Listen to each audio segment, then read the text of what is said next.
Lynne Cheney, what was your Secret Service name when you were second lady? Author. How'd you get that? Well, they pick a letter of the alphabet, and everyone who's on related details has a code name that starts with the letter that they choose, and ours was A. So author just seemed like a natural, and my husband was angler because his fishing habits are well known. You wrote 7 books when you were second lady. Well, it was a good way to stay out of trouble. Did your writing style change while you were in office? No, but my subject matter did. I had been working on a book on education when, suddenly Dick was chosen to be vice president. And it wasn't as though the book that I was working on really contradicted anything that President Bush was saying out on the campaign trail and worked on as president. It just was from a different angle, and it just seemed to me inappropriate and confusing to put out a book setting forth my ideas on education, since it was such a hot topic for President Bush. So I started writing the children's books, and that was an amazingly gratifying thing to do. And I love those books still today. You are a history buff. Yes, I am. Is that fair to say? Indeed. You, in your book, Telling the Truth, which came out in the late 90s, you wrote, "It is sometimes said that the negative slant to what we are teaching now is overreaction to a too positive slant in the past, and it is true that in the past we sometimes presented celebratory history in our schools." Well, we did. There's just no question about it. But I do think that the reaction to that has been extreme. Sometimes I think our young people, our children, don't learn about the greatness of this country, don't learn about what makes us exceptional. The beginning of To Telling the Truth, you were chairman of the National Endowment for the Humanities. Yes, so I had gone through a great siege of moral relativism during the time I was there. What is moral relativism? Well, it was basically relativism. There's nothing right, there's nothing wrong, there's nothing true, there's nothing false. There's just a narrative we construct. And so that was the point of the title of my book, is that there is truth, and that we're obliged to hew as close to it as we can get. Here's the opening of Telling the Truth. As one witness reported at the scene, recalled the daily minute of hatred in George Orwell's 1984, when citizens are required to rise and hurl invective at pictures of a man known only as Goldstein, the great enemy of the state.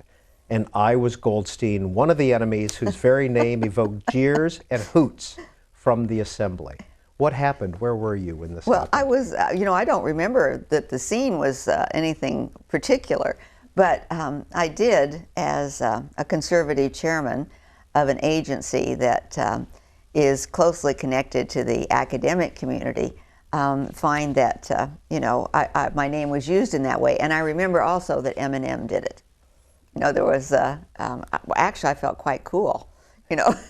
My children and grandchildren had no idea that I knew Eminem, which I don't. But there was a sort of outrage, and it's sort of amazing to think, an outrage that I believed there was such a thing as truth, or that I believed there was such a thing as right and wrong. I'm not sure how that's all played out over the years. I'm not so closely connected to it now as I was then, but I found it outrageous. What, in your view, was not being taught in college in classes that was taught when you were in school?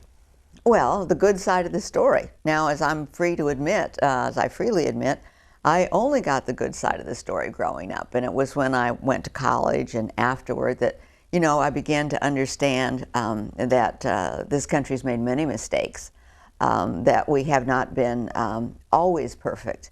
But what I think we don't tell our children is that we have come closer to perfection than any other nation on the face of the earth, that we have saved more people's lives than any other nation, that we have been a force for good. And it felt to me as though that was entirely being left out of the narrative.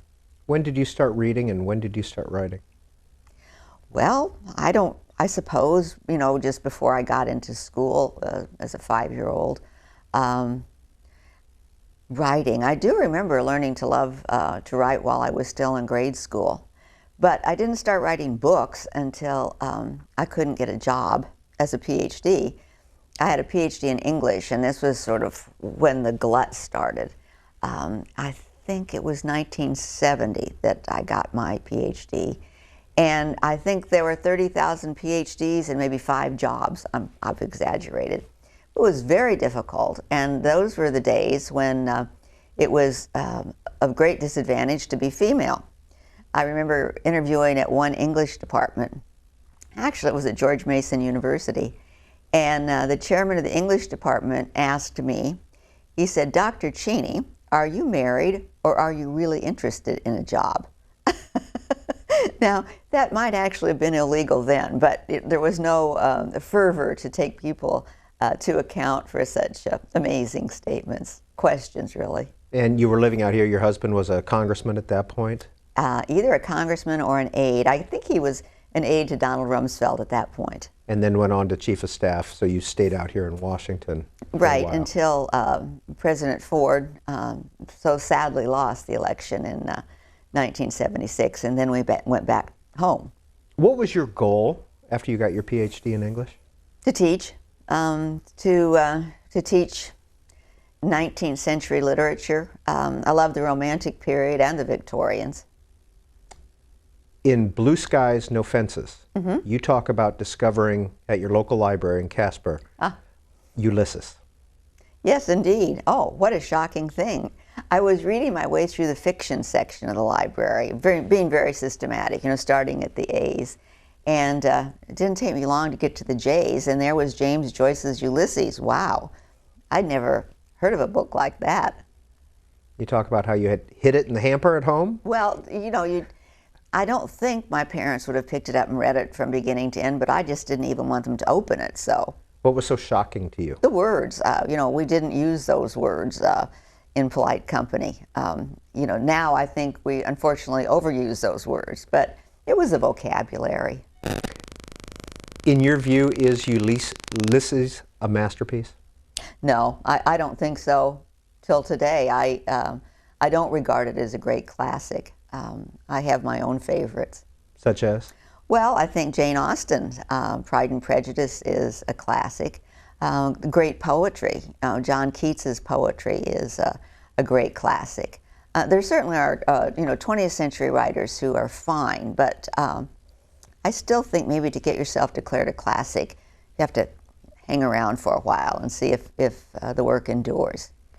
From your newest book, Madison, A Life Reconsidered, a bestseller, you write, "It is a promising time to clear away misconceptions about Madison, brush off cobwebs that have accumulated around his achievements, and seek a deeper understanding of the man who did more than any other to conceive and establish the nation we know." It's a big claim, but I think it's true. What are some of those misconceptions? Oh, the misconceptions are that he was shy and sickly. Those words appear time and again when people write about Madison. And it seemed to me that you couldn't be fundamentally shy and accomplish what he did in the public arena, nor could you be sickly. Sickly sort of implies you're never well. And as I began to look at his career, there were indeed times when he was sick, times when he was out of action for 3 or 4 days. But the rest of the time, he was taking these amazing trips, 1,000-mile trips across the country with Jefferson, or we took a long one with Monroe as well. The energy that it took just to travel from his home at Montpelier to Philadelphia for the Congress. And then, he was the main impetus behind the Constitution. He spoke at that convention almost more than anyone else. I think Gouverneur Morris spoke more times than he at the Constitutional Convention.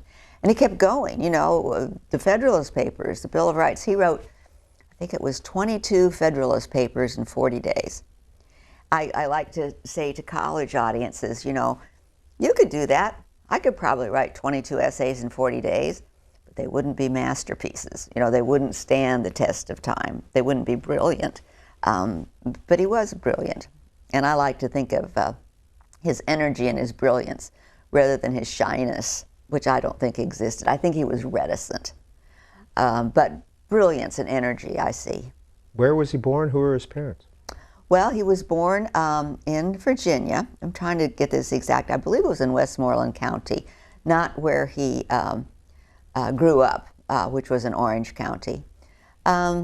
His father was, all of his ancestors worked the land. You know, they came from England and they came to Virginia, and they were essentially farmers. That's what they called themselves, even though, you know, we like now to say plantations. They didn't think quite that grandly. They said farmers. His father was a farmer. His mother was a perfectly nice person, but it was his grandmother who really influenced his life, I think, as much as any. How so? She ordered the Spectator for him. Getting books was not an easy matter, and I do think he was a book-loving boy from the beginning. But one of the things she ordered for him was the Spectator, I think in 8 volumes. And you really can see the influence of the Spectator in his life. You know, there's a lot of wisdom there. I think it also opened his eyes to urban life. I mean, if you are living on a Virginia plantation or farm, you have no idea what cities are like. You have no idea what the theater is like, or bookstores or coffee shops. And I think for a boy and then a young man living in Virginia, that would have just been an amazing world that was opening up. How did he become James Madison then? Well, through a lot of hard work. His father decided there was just too much scandal going on at William and Mary. People were drinking and playing cards and living riotously. And he wanted James to go somewhere else, and Princeton was the choice. It's also true that they felt Princeton was a healthier climate, really about weather, not just about the moral climate. And so it was also cheaper. And James Madison's father was very tight with a dollar. So he went to Princeton and finished in, I think it was 2.5 years, because he was able to skip his freshman year. His Latin and Greek were so proficient. But then the effort of trying to do the last 2 years in 1 year led to a collapse of some kind. And it's my belief that it was one of the first manifestations of his epilepsy. When did that epilepsy show itself? When did it manifest throughout his life? Well, there's evidence, not absolutely conclusive, but actually it's enough to convince me that he had seizures as a very young child. Now, in those, little kids often have seizures, and they're called febrile seizures, and they go away often. But there's also a pattern where a young child might have seizures, and then, as in Madison's case, have seizures again as an adult. And so maybe it's kind of a foretelling of epilepsy in some sense. I'm sure doctors listening right now are very nervous that I'm connecting these two, but there's a note, you know, his grandmother sending off for medicine for an epilepsy. And then the list. One of the things I did for this book that was so enjoyable was read 18th century medical books. So I could figure out, you know, what were the things on this list and what was his grandmother Frances trying to treat. Did it manifest itself at all during his presidency? I don't have any evidence of that. There are indications, for example, well, wait a minute. No, there's an instance when he and Dolly are traveling to Philadelphia from Washington, but I can't remember now if it's when he was Secretary of State or President. But it's very clear that something happened. They're, going along in the carriage, and suddenly this thing happens, and later Dolly writes, "I could not fly to him as I used to do. Go help him in some situation that she's accustomed to." He did write at the end of his life that these, he called them sudden attacks, that they became less frequent as he grew older. Lynne Cheney, how did James Madison get involved in the American Revolution? What was his role in the lead up to the American Revolution? Well, he was, caught up as college students have been forever in the politics of the time, and people at Princeton, even before he got there, were demonstrating against the British. But when he tried to enlist, he was practicing to be part of the Virginia militia. I think he had one of these seizures. He talks about a thing that happened to him in training that convinced him he could not be a soldier. And that would not be unlikely at all. He did not become a soldier. He was really not involved in the heart of the American story until the Revolution began and he got involved in politics. What was his relationship with George Washington, if any? Fraught. It was good enough in the beginning that he wrote Washington's inaugural address. Washington had tried somebody else and it just hadn't worked. This is familiar ground to any politician. Sometimes a speechwriter just doesn't get it right. And Washington knew that, so he called on Madison to come write the address. And then once Washington was elected, he called on Madison again and again. He said, look, he said, I'm just imagining this conversation. I need to thank everybody for the inaugural, so would you write that for me? So Madison did. And then Madison also wrote the response of the House back to Washington. So I like to think of this, he's talking to himself really. I like to think of it as his voice, echoing off all the walls in the early days. Later, he and Washington became, if not exactly estranged, they certainly were in opposition. Why? Well, it's such a long story, but basically it's Alexander Hamilton, who came into the government and took Washington in a direction that neither Madison nor Jefferson thought was appropriate. Hamilton was a big government man, and both Jefferson and Madison were concerned at that point about the central government becoming overpowerful. Relationship with Tom Jefferson? Oh, they were best friends. It's one of the great friendships in American history. Jefferson could be a very exasperating friend. He was always interfering. Madison would just get things lined up, and Jefferson would be off in Paris fooling around, in Madison's plans, and Madison was very forbearing. But Merrill Peterson, who was a wonderful historian, once wrote, of the two, the account balanced. Jefferson was this dreamer, and Madison was the guy who was attached to the earth and understands the practicalities and the politics of the situation. And so it was a very beneficial friendship for both of them. What I learned from our First Lady series that we did here on C-SPAN last year was that Dolly Madison had a role in Washington and in politics beyond just James Madison's lifetime. What did you discover about Dolly Madison? One of the interesting things about many of the Virginia founders is that they ended up poor. And, Jefferson had to have a lottery for Monticello at the end of his life. He couldn't pay his debts. The same was true of Madison, in part because of Dolly's son. She brought a son to their marriage, and John Payne Todd was his name. And he was a wastrel. At one point, he was, taking stuff out of Montpelier and selling it on the street corners. I actually have a friend in Maryland on the Eastern Shore who said to me when he found out I was working on this book, he said, I have 2 Madison letters. And when people say that to you, you're a little skeptical, but he does.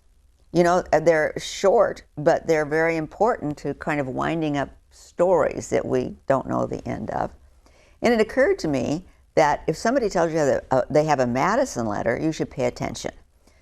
Because of John Payne Todd, all of that stuff it was out there, and many of it still hasn't been, captured by scholars. But in any case, there was great financial stress at the end of the marriage, and Dolly, as a widow, was poor.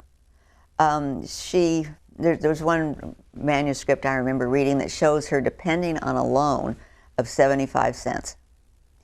Now, 75 cents was more then than now, but not that much more. And so she started wearing the same clothes all the time. She wore a black dress and a white turban a lot. That's what she has on in the, there's one photo of her, and she has that outfit on. But people didn't care. I mean, they cared and helped her, but her poverty didn't mean that she wasn't thoroughly entertaining and fun to be around. So she was quite a citizen of Washington, and I've read that her funeral was the largest up to that time that had been seen in the federal city. Lynne Cheney, this book was published, your original James Madison, A Life Reconsidered, was published in May, I believe, of 2014. When did you start your research? When did you start working on this book? Oh, at least 5 years before. I mean, these big books take that much time, and it's a luxury to have that much time to work on them. Where'd you start? Well, you know, I research and write at the same time. So you start, you write a preface, you write a chapter, and then you keep going, and then you realize the preface, the first chapter, was all wrong. So you go back and rewrite, and then you get yourself burrowing into these stories or burrowing into these situations, like Madison's epilepsy. So it takes a very long time. Where'd you do the research? You know, I do most of it at home.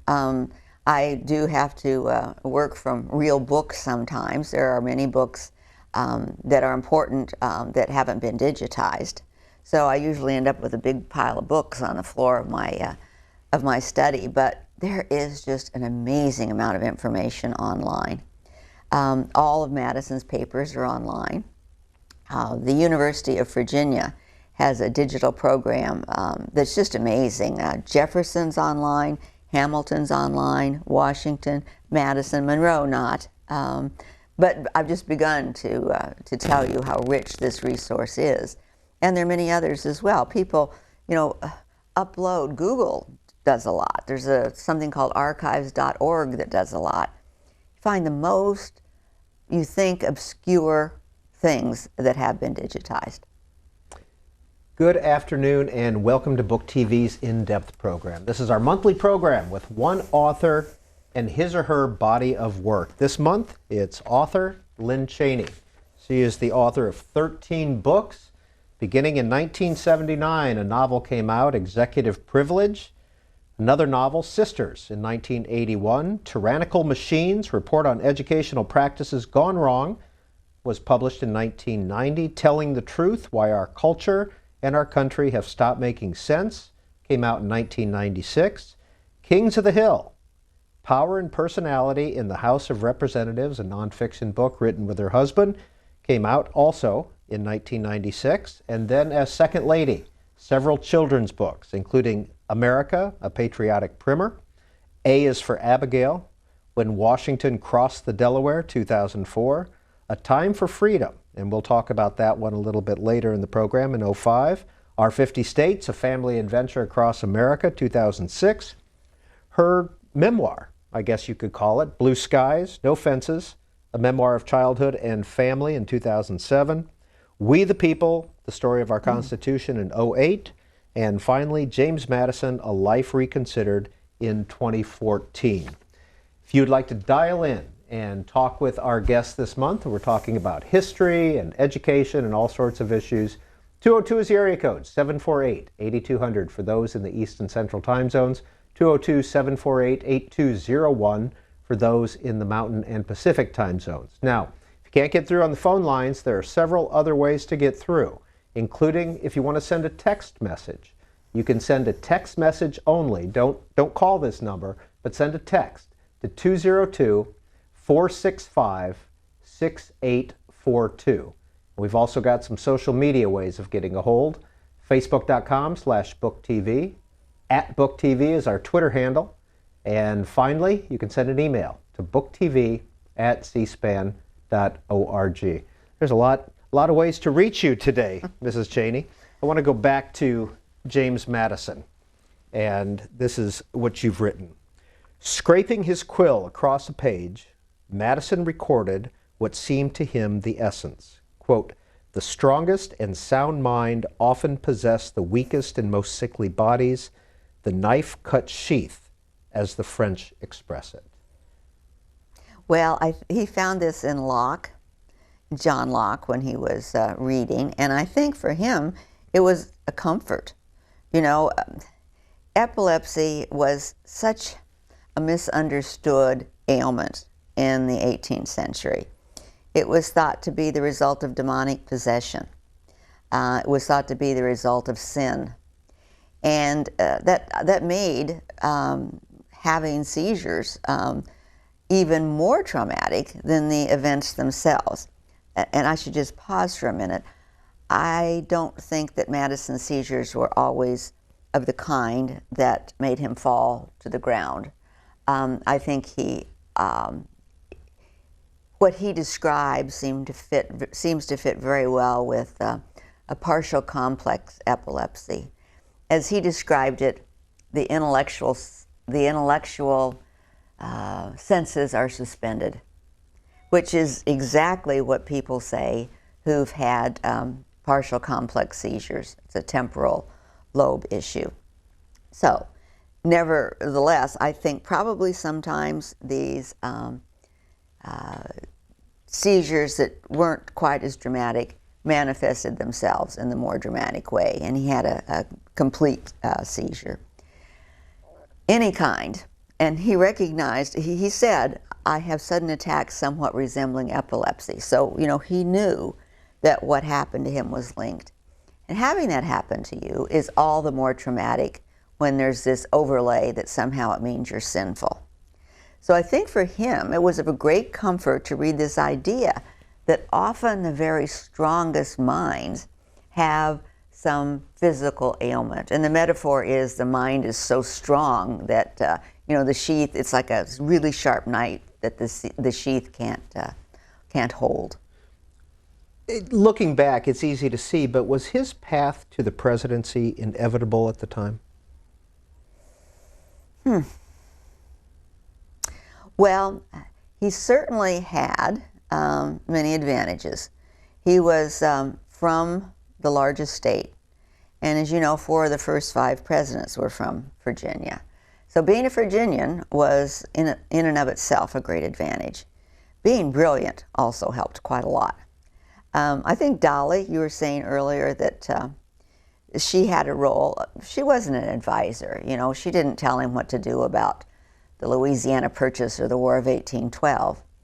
But what she did do was bring people together so that they not only admired him for his intellect, but they had a chance to see his personality, to know that he was a warm fellow who could tell a joke, you know. She gathered people together at their house on F Street. This is where they lived when he was Secretary of State, and made them feel warm and happy, and she fixed Southern comfort food.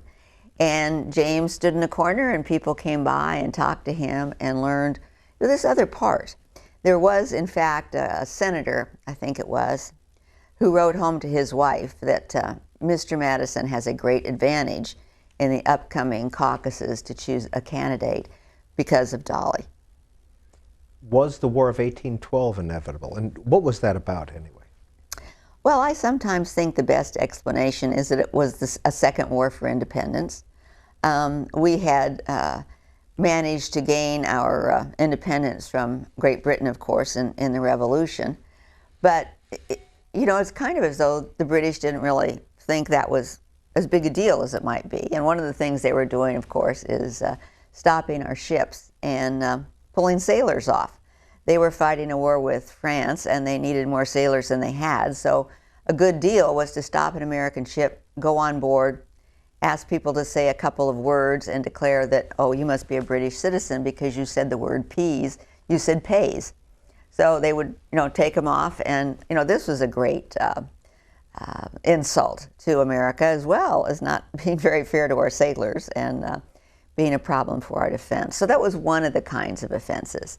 And at the end of the War of 1812, I think the world understood that we were no longer under the thumb of anyone. Was James Madison's popularity increased by that war? Was it hurt? Well, I think during the course of the war itself, there were problems. There were many in New England, for example, for whom the war meant economic suffering. It shut down their trade, or at least made it very difficult. And so there was even a movement in New England. There was talk of secession. But Madison handled it so well. He didn't try to put anybody in jail for suggesting that New England maybe should secede. He did have some troops strategically located, so if it turned out they really tried to cut themselves off from the United States, there would have been consequences. But he was such a believer in free speech and free expression and freedom of opinion. The way he handled it reflected very well on him. And certainly by the time the war was over, he was widely admired. Okay, Lynne Cheney, connect this. PhD in 19th century literature. Your first books were contemporary novels, and now you're writing about James Madison in a historical biography. Well, I think the connection is that I didn't understand when I got a PhD in English that you could get a PhD in history. I really didn't. I sort of followed this path. I majored in English as an undergraduate, and then the next step seemed to be to get a master's degree, and then I just never thought. The fact that I got it in the 19th century tells me that even then, I really wanted the history. And that to me is just the most important thing now. What was your specialization in your PhD? Matthew Arnold. Who was? Matthew Arnold was a poet and an essayist, British. A really fine poet, though I have to say I wrote my dissertation more on his prose. From your book, Madison, A Life Reconsidered, over the course of a long public life, Madison had learned to learn. What does that mean? Well, I'm not even sure I wrote that exactly as I meant, but because he knew how important learning was from the beginning. But I also think one of his skills as a politician is that he never assumed the other side was totally wrong. If there are people who don't want a Bill of Rights, people who do want a Bill of Rights, how can I, Madison, and right now, this is before there was a Bill of Rights, this is when the Constitution is being ratified, how can I, Madison, thread my way through that so that everybody ends up feeling happy? What was the point of A Time for Freedom? Well, it's one of those things, I don't know if you see on television, they frequently have, there's one on Fox called Water's World, where someone goes out in the street and says, do you recognize his face? And it might be Ronald Reagan or Abraham Lincoln, and nobody will. Or, do you know when the Civil War was? And it's just an impossible question to answer. So the idea was to provide a kind of primer for the important events in American history. Something that would be easy to refer to and possibly even entertaining. Some dates ought to be locked in memory, you write. I think of 1492, 1607, 1620, 1776, and 1787. 1492, Columbus. 1607, Jamestown. 1620, what happened in 1620? Well, is that, it's been a long time. Is that the Pilgrims? I think so. 1776. And then 1787. The Constitution. What was James Madison's role? What was he doing in 1787? Well, he began the year by trying to sort of set the context for the convention. Saying if there is a convention, General Washington, we need you. Washington had sort of decided by that time that he was through with public life. He was admired throughout the country, over the world, but he thought he was through. And Madison knew that the convention would not be successful without him. So he was preparing the way, getting Washington to say he would come, traveling up to Congress to be sure that they didn't do anything that would somehow make the convention more complicated. And then, of course, in May, he went to Philadelphia. He was there before any other out-of-state delegate, you know, putting the Virginia plans, final touches on, and talking to people, getting them to sort of understand what he thought the agenda would be. And then he worked harder than any other single person until September to get the Constitution in place. Do you see any parallel issues from those days to today? Well, I think freedom of speech, freedom of expression always need to be guarded. It's just easy when things make us uncomfortable not to let people say them, and so I think that's important. What was your path to becoming chair of the National Endowment of Humanities? Well, I was very brash, and they didn't have a chairman. I can't remember exactly who resigned. Maybe it was Bill Bennett. And I had perfect credentials. I had been a public intellectual. I actually was writing for Washingtonian Magazine, but I was writing these columns on history. Once a month I wrote a column. Some of them were, I just love them still today. One column I wrote was on columns. The columns that you see all over this city, and why do you see them? So I'd sort of forged a role as a public intellectual, and I had a PhD. So I called the White House Personnel Office and said, why not me? And so they took my application. And? Well, the rest was history. What's the importance of NEH? Do you think today, do you think it still has an important role? You know, that was a question that I worried about the whole time I was there. I'm not sure that the Founding Fathers quite would have put this in the category of something the federal government should be concerned about. But there were so many good things that we did. Preserving documents. You know, newspapers were rotting on the shelves. Now they're being digitized. We sort of had a medium path. We were microfilming. There were programs underway to preserve the papers of the founders. You know, this just seems to me like exactly what the NEH ought to be doing. I want to go to blue skies, no fences. Where were you born? Casper, Wyoming. I love it. You know, we live in Wyoming now. And Wyoming has grown so much, and there are so many people. And I will sometimes say, I'll bet nobody else in this room was born in Wyoming. And I'm usually right. But this is up in Jackson, of course, and we get a lot of tourists, so.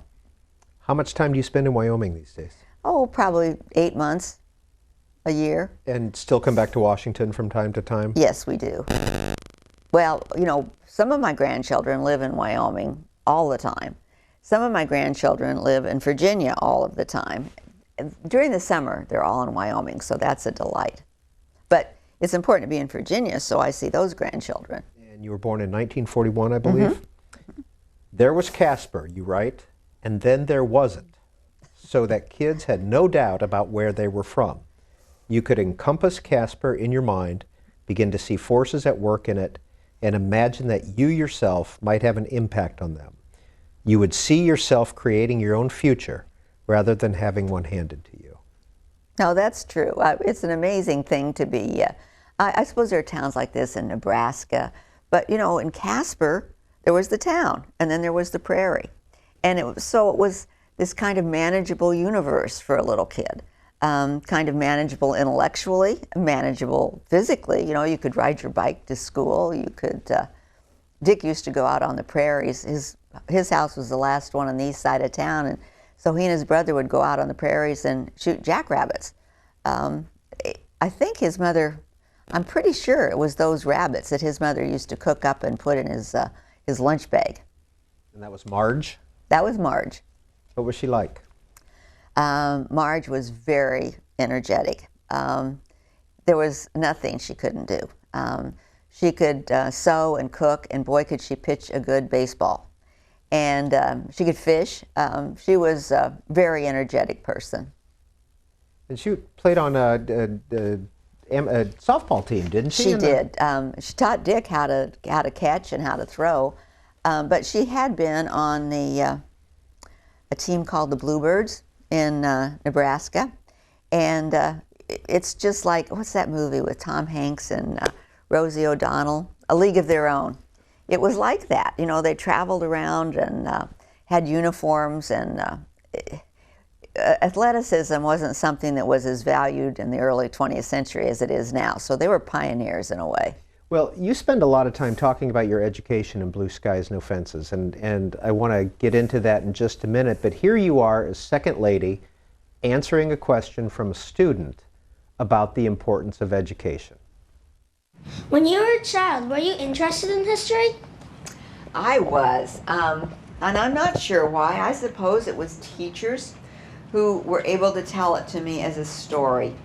Sometimes kids think history's boring. Sure, it's not anybody in here, but sometimes kids think history's boring because they think it's just a bunch of names and places and dates, and they don't really know that it's people. That it's people who had hopes and fears and aspirations, and they got mad at each other. It's when you tell the story so it's real people that it becomes interesting and alive. And you know, we owe so much to teachers. I suspect I had some really good teachers who told me the story in a way that made it come alive. Lynne Cheney. No, I'm just amazed that I said something that intelligent. It's true though. We don't, I think, often enough teach about the people who were involved. And you know, that's what I did in Madison. That's what kept me going for 5 years.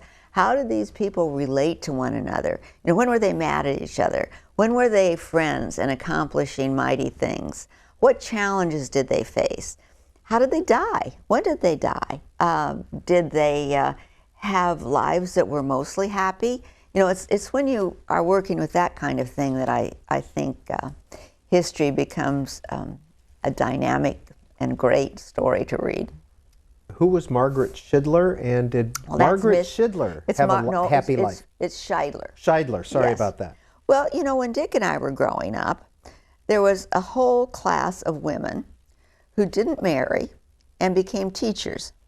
And of course, you know, now they're probably, if they had been born now, they would be scientists and CEOs and so on. But oh my, we were so lucky to have their energy invested in us. And Miss Scheidler, who taught Latin, was one of the teachers I just, you know, hold up in memory and thank. Well, you spend a lot of time on your teachers. And what was it about them? That were they strict? Were they nice? Were they part of the community? What? Well, you know, nice isn't the first thing that occurred to me. They were, you know, pleasant enough, but they weren't there to make us feel, how do I say it, as though we deserved a crown no matter what we did. They were there to make sure we worked hard. And I think the lesson that I took away from these good teachers is that almost any subject, I mean, it could be physics, it could be Latin, it could be history, but if you dig deeply enough into it, it's interesting. You know, if you just stop on the surface and, you know, say E equals MC squared, what, you know, but if you dig down underneath, especially if you understand the people involved, then it becomes interesting. You wrote this in 2007. This is about your parents. Your mother, she loved him, and your father, he loved her, but theirs was a difficult marriage. It's true. And I think a lot of marriages are difficult. They saw it through. I mean, it wasn't always happy. But, you know, life isn't always happy, and I loved them. You go on to write that my father never shouted at my brother or me, but he did raise his voice when he and my mother quarreled, although never so spectacularly as Ralph Cramden, who was always threatening to send Alice to the moon. My father saved his threats for people outside the family, but his blow-ups were still memorable and frequent. He did have quite a temper. And George Washington did too, come to think of it. It's not, you know, an unusual human trait to explode. I think that it is one we should control, of course, though I find myself doing it every now and then. But it's better controlled, of course. Was he a drinker? Yes.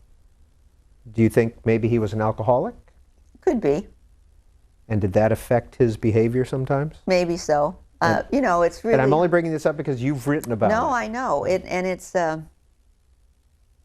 hard to judge other people, isn't it? Particularly when, you know, they gave me a childhood and a teenage experience and were so supportive of me after that.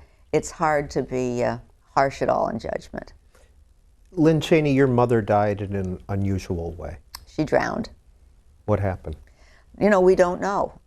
She went out to a pond. Wyoming doesn't have many ponds, but a little lake, and she didn't come back. And when we found her, when my father found her, the door of the car was open. She had a couple of little dogs she liked, and they were running around, and she was dead. Where were you at the time? At college, or graduate school. Lynne Cheney's Blue Skies, No Fences, a memoir of childhood and family, came out in 2007 while she was second lady. Was there some, and I don't mean to be all touchy-feely, but was there some therapy in writing this book? I don't know if it was therapy, but I certainly enjoyed writing that book, maybe more than any other book I've ever written, partly because it gave me a really good excuse to go back and talk to my friends, you know, and to find out what happened. There's one story in the book about a girl in our high school class who got pregnant. And, you know, when I think of those days, I think there was much good about them. But if that happened to you, it was, you know, like the end of the world. And it's so nice to go back and talk to this woman now because her life has been, you know, she got through that. Her husband, the father of the baby, was killed before the baby was born in a car accident. And, you know, that's a really traumatic beginning. And it's just, you know, to see how her life has been good and how she made it through that awful time and, you know, is now a good friend. When did you start dating Dick Cheney? When I was 16. He had just turned 17. How'd you meet? Well, I think we argue about that. I think it was chemistry class. He thinks it was algebra. And what happened? I mean, was it automatic or instant? Well, Dick tries to tell the story in a way that's very flattering to me. He says that he knew who I was, but I didn't know who he was. He was the new boy in town, and I probably, you know, didn't give him the time of day. But suddenly my junior year, I woke up to the fact that this is a pretty good guy. You broke up for 11 days. You write about that. Right, but, you know, he broke up with me, to tell you the truth. But then I dated his best friend who had a golden-colored convertible. And I think when Joe and I were seen driving through Casper in the golden-colored convertible, it brought Dick to his senses. Well, a text message from a retired colonel in the U.S. Air Force in Bowie, Maryland, Rich Larson. How does your writing habits differ from Dick's? That's what he's texted I'm much more disciplined. You know, I get up every morning and go write. You know, unless there's something else I have to do. But you know. And when you get, I mean, are we talking 6 a.m., 8 a.m., 5 a.m.? Oh, I'll probably be to my computer by 9. But you know, that's what I do. Dick does a lot more traveling. He likes to fish. He gets it done, though, so maybe I've got the wrong approach here. Do you write in the same fashion? Dick still likes to write by hand a lot. He likes yellow tablets and real fountain pens. And I'm not particular. You know, I usually write on my computer. I have learned the importance of having notebooks. You know, if there's something you want to remember, don't write it down on a scrap of paper. Get yourself a little leather-bound notebook, and that's got all the important things in it. So when you say, oh my gosh, what was James Monroe thinking on the morning of August 1777, and it was important, you can go back and find it in the notebook. Did your Madison book, your Madison experience, has it led you to another book at this point? You know, I really, James Monroe is understudied. But I'm also just, the Virginia dynasty, you know, those first 4 presidents, That's an interesting story. I've been reading a lot about Monroe. Are you working on that now? Kind of. I mean, again, the way I write books, I just held myself up as this example of discipline. It's not really very disciplined. You know, I know that the preface is going to have to be shredded in the end, but I write it anyway. And then I think it's sort of like the story emerges. And then you think, that's what I was trying to get to. And you go back and start again. Back to Blue Skies. Sorry, we're skipping around quite a bit here. You're just really lucky I remember these books. Baton twirling was a big deal. You know, Ruth Bader Ginsburg was a baton twirler too. I love that. Did not know that. Yes. But why was it important to you?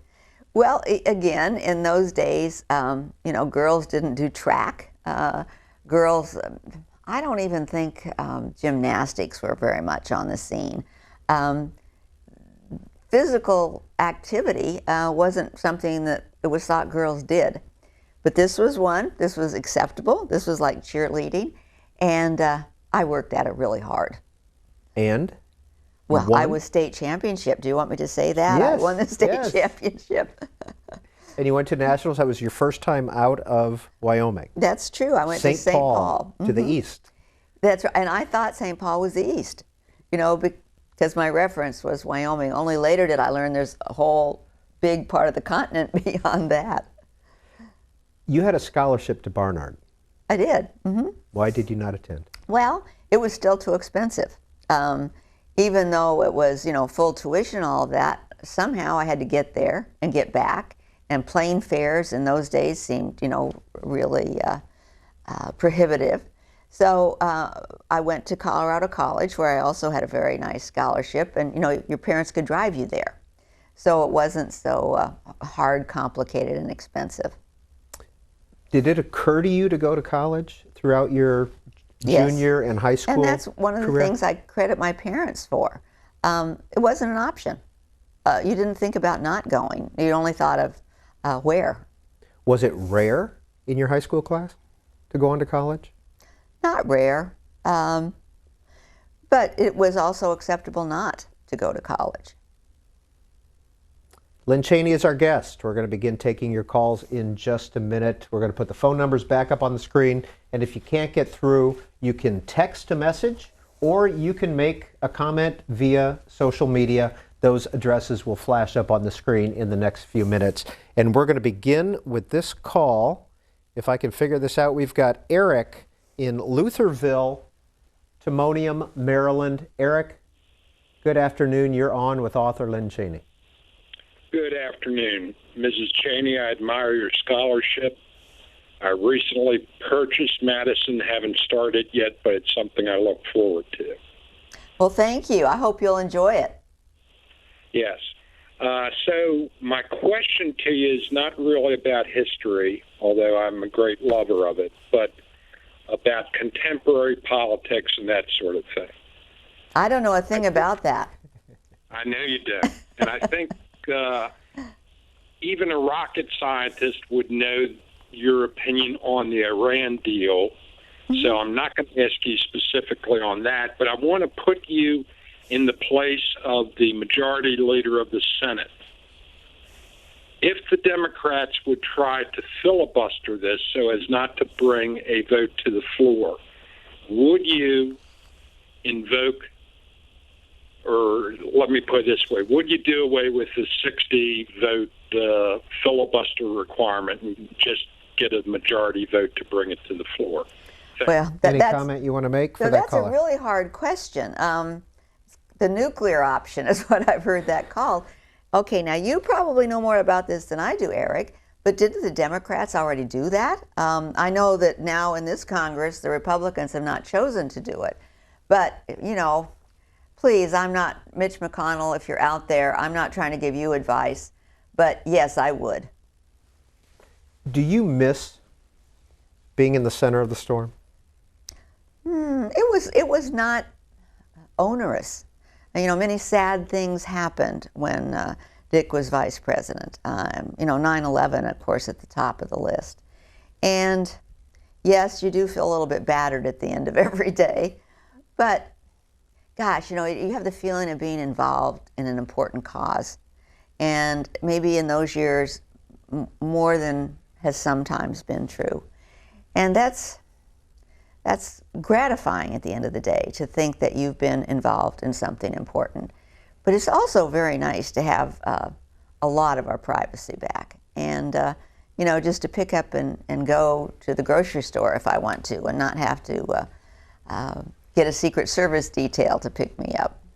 So, you know, there are many, I don't want to mislead you here, I don't go to the grocery store that often, but, but there are good things about both lives. Do you get stopped on the street when you're out? Occasionally. Dick much more often than I. In A Time for Freedom, you end that, the dates on 9/11 or in that time period. Where were you that day? What was your day like? Well, I was downtown, and someone told me that a plane had flown into the World Trade Center. And like everybody else, I think, I thought to myself, what a strange accident. And then, of course, the second plane went in, and the Secret Service took me from where I was. I can remember they took me to the White House. And Which is where the vice president was, correct? Exactly. But I can remember looking up, and there was smoke. You couldn't see where it was coming from. And I just wondered even if the White House had been hit. The smoke was coming from the Pentagon. But so I was taken into the White House as everyone else was running out, and spent the day down in the PEOC, it's called, the Presidential Emergency Operations Center. It was a stunning day, you know, seeing things happen in real time. It was a day, you know, I'm always proud of Dick, but gosh, that day was a real eye-opener, you know, to see the kind of leadership that he was able to bring to the situation. And at the end of the day, we were taken to the undisclosed location, which everybody knows by now was Camp David. How much time did you spend at the undisclosed location? Weeks. You know, not always at once, but long time. And not, you know, it wasn't like we were there for just pinned up, but back and forth. And when the situation would warrant, you know, when the alert levels were high, they would take us to Camp David. How much control over your schedule did you have? A lot. I mean, you know, I didn't have meetings and so on. And the people at the Vice President's house are so skilled, you know, if you want to have a dinner party, they know how to do it. I maybe had to figure out who to invite. But my life was not at all enclosed. Next call for Lynne Cheney comes from Paul in Pompano Beach, Florida. Hi, Paul. Hi, Peter. Hi, Miss Cheney. How are you? I'm fine. I'm a recent retiree, and I have been rediscovering history on my own. And I was reading a few books lately, like Fleming's The Great Divide and Ellis's The Quartet. And I was wondering if you had read those books, and what do you think of them? And shouldn't be Ken Burns entering the scene about this point to give us another Civil War history back to the Revolutionary period, because it's so stunning I can barely contain myself. Well, Paul, what do you think of those books? They were utterly, and they were each in their own fashion, were utterly amazing. Fleming made it sound like a daily gossip column, the way they would try to undo each other, and the way Jefferson was trying to undo Washington's tradition. And then Ellis seems to have a different take on it, sort of with the idea that they were all ultimately gentlemen, and that they all respected each other, and our country was the amalgam of especially Madison, who he portrayed as sort of turning against Jefferson at the end, because Jefferson was flying off as a Napoleonic, fan. And so it seems like the story is never ending almost, but it seems to be something that everybody should be totally aware of in an everyday sense, like Ken Burns brought to the Civil War. Thank you, sir. Well, a while ago, Peter was asking me about the National Endowment for the Humanities, and I should have mentioned that one of the things I'm proudest of that happened when I was there is that we provided major funding for the Civil War. And this was before, Ken Burns was of world historical importance as he is now. So that was a good thing. I'm reading the quartet. I can't remember, you ask, and this happens at the break, what books I'm currently reading, and the quartet is on my list. The Joseph Ellis book? Yes. Right. But one of the things and it's a very good book, but one of the things I think you're seeing is that you can look at history and not everybody's going to agree on who was the bad guy and who was the hero of a situation or the heroine. And that's what's fun about learning more and more of it is to be able to pick up a book and read it and say, gee, I'm not sure that he's got it quite right here. I thought Madison and Jefferson really were tight friends at the end. So I'm glad you love history, and there's so much of it that's just a fascinating read. So enjoy yourself. Lynne Cheney, if you were to teach a college class, whatever it is, what book would you require? Oh.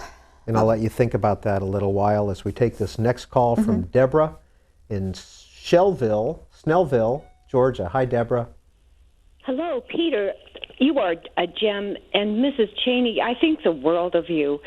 Thank you. I wanted to ask you about your personal library, you and your husband's personal library. Do you have any idea of how many books you own and what your favorite types are to read when you're not researching for your own writing? And thank you very much. Deborah, that's a great question. I wish I had thought of it. Your personal library. Well, I have spent most of our married life building bookshelves or getting them built because we have so many books. And I can weed them out every once in a while, but Dick doesn't want to let go of a single one. And people have given us many, many books over the course of Dick's public career. So we have a lot. And I would say that most of them are history. There's quite a bit of current contemporary commentary on the political scene, but most are history. If I'm not reading history, I do like a good thriller. And right now, another of the books I'm reading is Daniel Silva's The English Spy. Dan Silva writes a really good thriller mystery. I don't spend all my time reading books, I hate to confess. I also like to watch thrillers on my iPad. And I have lately become enchanted with a series by Henning Mankell, the Wallander series. These are Swedish mysteries. Some of them are in English. There's one series starring Kenneth Branagh that is. But I've started watching them in Swedish, with subtitles, of course. And Dick came into the room the other night and said, what in the world are you doing? Because there's a Swedish coming out, but they're really good. Henning Mankell Wallander, the Wallander series. Another text for you. Dick Cheney has said that you played a role in getting him back on the straight and narrow. What did you say or do to influence him then? Well, I don't think I really said or did anything. You've heard him say this. Well, I know, but I just made it pretty clear that I wasn't marrying him unless he shaped up. But I don't think I said it that way. What was he doing that needed shaping up? Well, he had been kicked out of Yale twice. He had been arrested twice for driving under the influence. And he just was without direction. I don't think this is uncommon, but he was without direction. And, I think I just let him see the importance of direction. Do you think you have a Western U.S. perspective on the world? Yes. What is it? Well, it's kind of straight talking. It's not a lot of, fanciness, beating around the subject. It's not getting dressed up a lot. We both like to be in Wyoming. Dick loves his jeans. And what do you call those jackets you wear that are fuzzy? You know what I'm talking? Sheep herder? No, well, we'll think of it. Yeah. But loving the outdoors. We're not athletes anymore. We both used to ski, but just being out in the air in Wyoming. Of course, Dick is a fisherman of. You don't fish? No, he has taken me. He's offered, but the last time he did, I hooked him in the ear. This is not good fishing etiquette. Are you still riding? Oh yes. And you keep horses out in Wyoming? Oh, riding. Riding. Okay. R-I-D, sorry. Yes.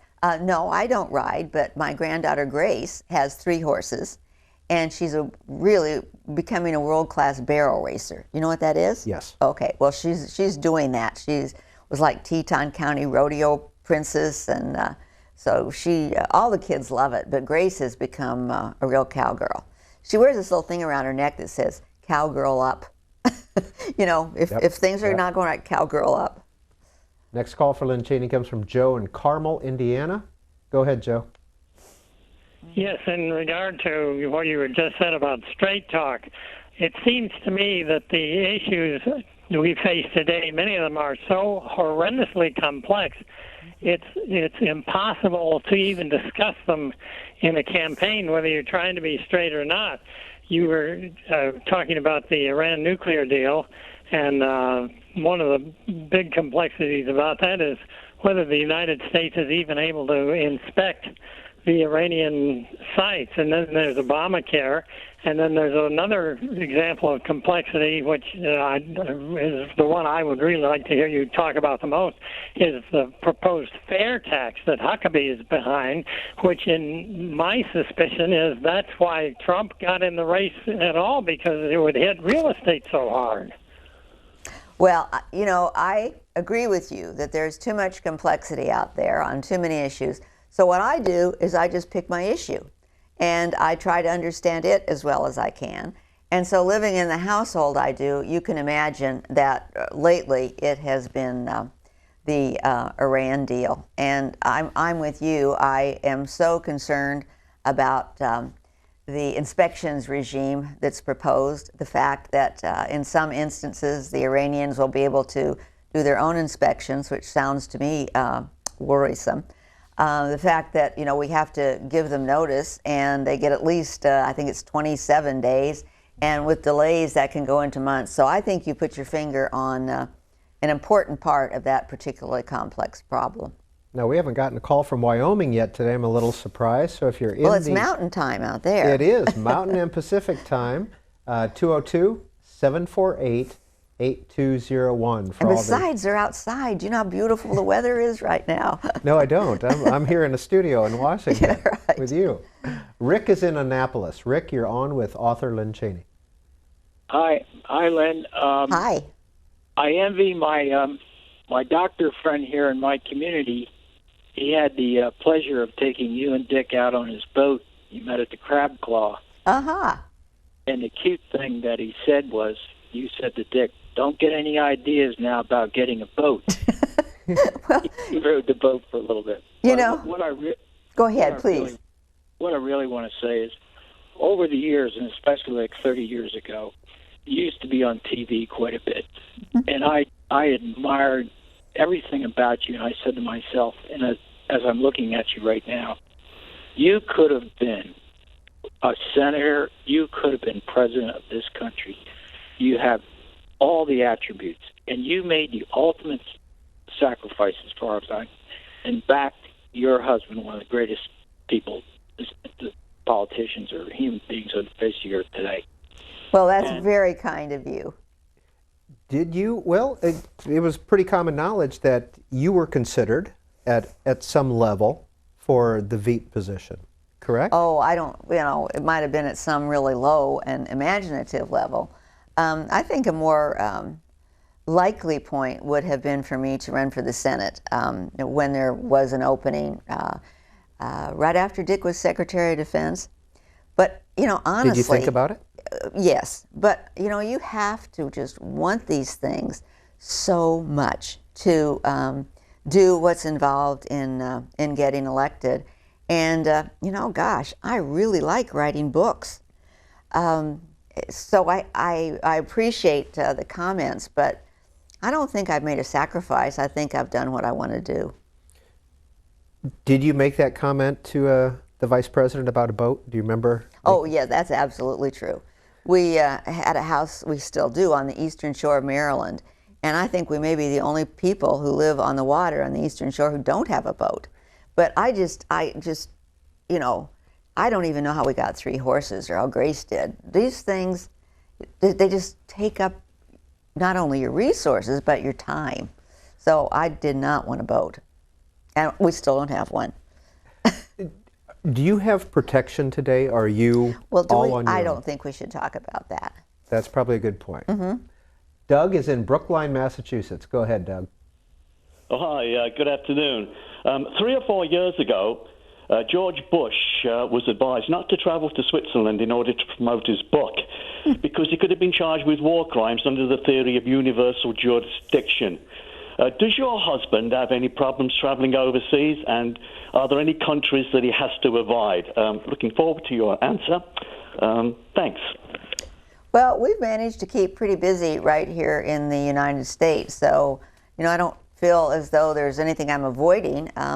He and Liz were in the Middle East a year or so ago, but we have done so much traveling in our lifetime. You know, a lot of people do this when they're retired. That I don't have this great longing to travel right now. I like to sit and write my book. Speaking of books, Vice President and your daughter Liz have a new book out, Exceptional. Did you have any role in that book? Oh yes, I am the comma queen. If you want a good copy editor, come see me. They don't always like the idea that there are rules for commas. You know, if you have a series, you put a comma after each member of the series, including right before and. I've got these things internalized, so I do some copy editing for them. And you know, if I come across an historical fact that I think needs checked, I point that out.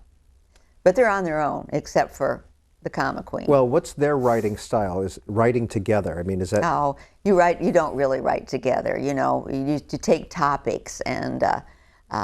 Each of you undertakes that topic, and then you know you work on it together after that. You know, one of the interesting things in the Madison book, one of the interesting things I found, is that Madison and Hamilton were so frantic to get the Federalist Papers finished that they ended up not reading what the other one had written.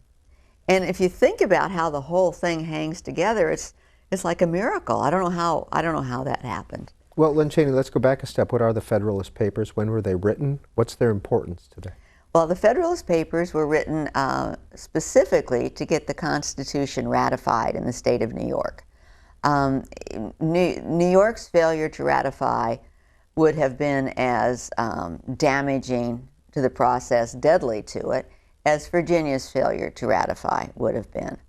And so Madison and Jefferson wrote these essays. They were published in newspapers to provide a rationale for ratifying the Constitution. I've heard people say that they didn't have effect beyond New York, but I don't think that's right. Madison made sure that the delegates to the Virginia ratifying convention had copies of the Federalist Papers. So that's what they were.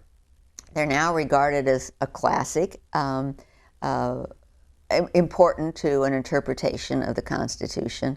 And they do help point out the genius of the founding. You know, they take up some of the ideas that, in my opinion, were breakthrough ideas. You know, that a republic doesn't have to be small, for example. A republic can be big, like our republic is.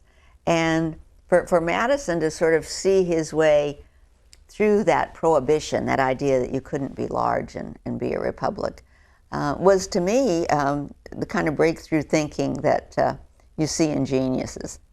Well, we had talked a little bit earlier about what book you would require if you were a college professor today, and we found some video of you as Second Lady talking about college requirements. We want to get your response to this.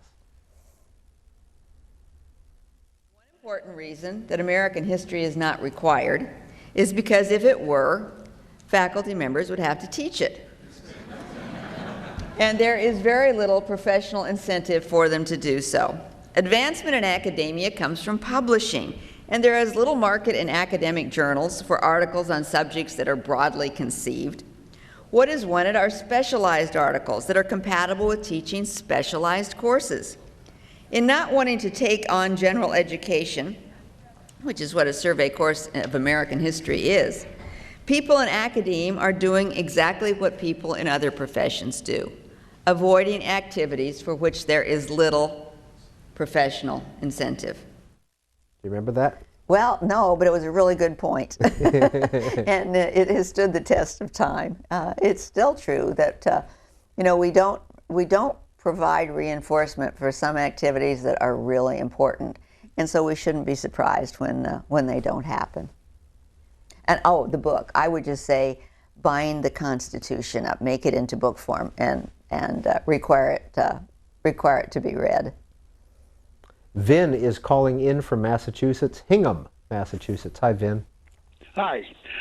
I've been listening here, and I see teaching of history, and I see American exceptionalism coming out, and I see the question, what books are of interest to you?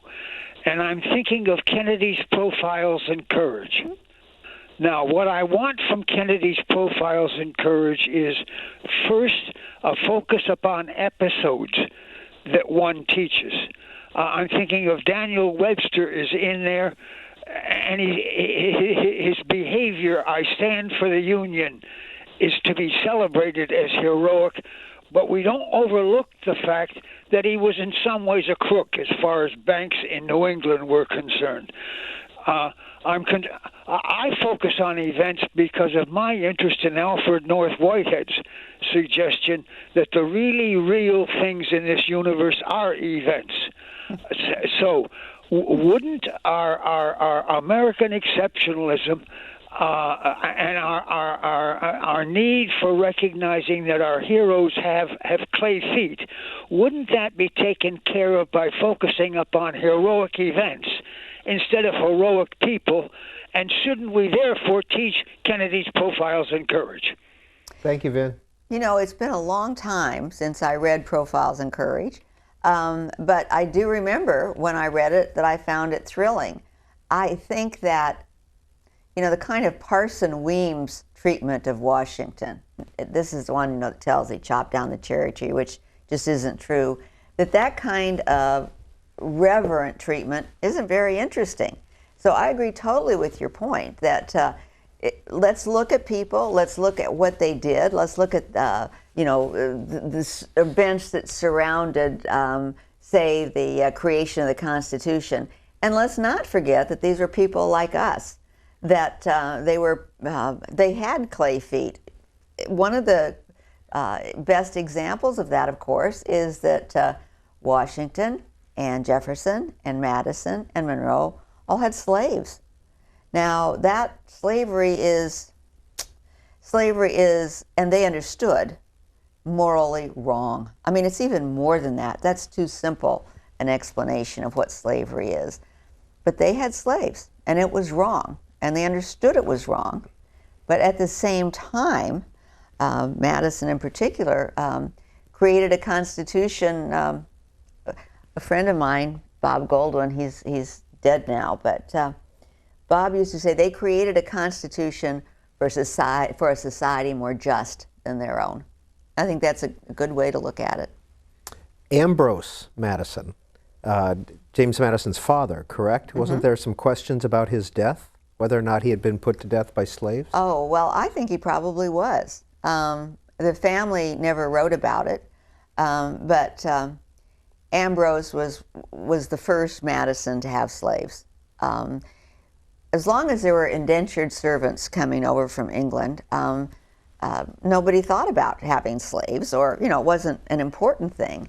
But when the supply of indentured servants began to dry up, slave ships began plying the rivers off the Chesapeake Bay, and Ambrose is recorded to have bought 2 slaves. And then there were more, and then he died in his 30s, and it was said that he died of a slave poisoning him. It was not unusual. You think you've taken, if you think about it, you've taken free human beings, transported them in awful conditions across the Atlantic, brought them into a place where the they don't want to do the work that you want them to do, and so they're forced in various ways, including through whipping. A kind of extreme response, like poisoning your master. It's wrong, of course, but it's not surprising. Paul, Fort Lauderdale, Florida, email. Do you think there will be a renaissance of American history in our nation's schools? There seems to be a lack of interest among our teachers and youth to teach and learn our great past. I think that latter description is right, that we aren't doing a very good job of teaching history. I would sure do whatever I can to help to bring this renaissance about. Our children need to understand where they are and what their ancestors have done. Somebody wrote once that, history is looking into a rearview mirror. That's what it gives you. Doesn't give you the forward vision, but it's the only thing we have. How else do you understand, the universe and human life? Next call is from Gordon, who happens to be in Laramie, Wyoming. Oh, good. I think Gordon was listening, and Gordon's inside. Hi, Gordon. You're on the air. Howdy, folks. Thank you, Ms. Cheney. Thank you, Lynn. You bet. God bless you. Thank you, Peter. Great show. I just want to thank the Cheneys for being a great conservative leavening here in Laramie. We need that here, as you know. And also, I'm really hoping Liz will run. Hey, Gordon, you live in Laramie. What part of the state is Laramie, Wyoming in? Southeast Wyoming. We're 45 miles west of Cheyenne. Okay. Are you a native of Laramie? No, I'm not. But how long have you been out there? I'm an ex-Greenie. I've been here since 1996. And Wyoming reminds me of Colorado when I was a kid back in the 50s. I love it here. Well, thank you for your kind words about Liz. She is a good one and has, she's got so much to contribute in the years ahead.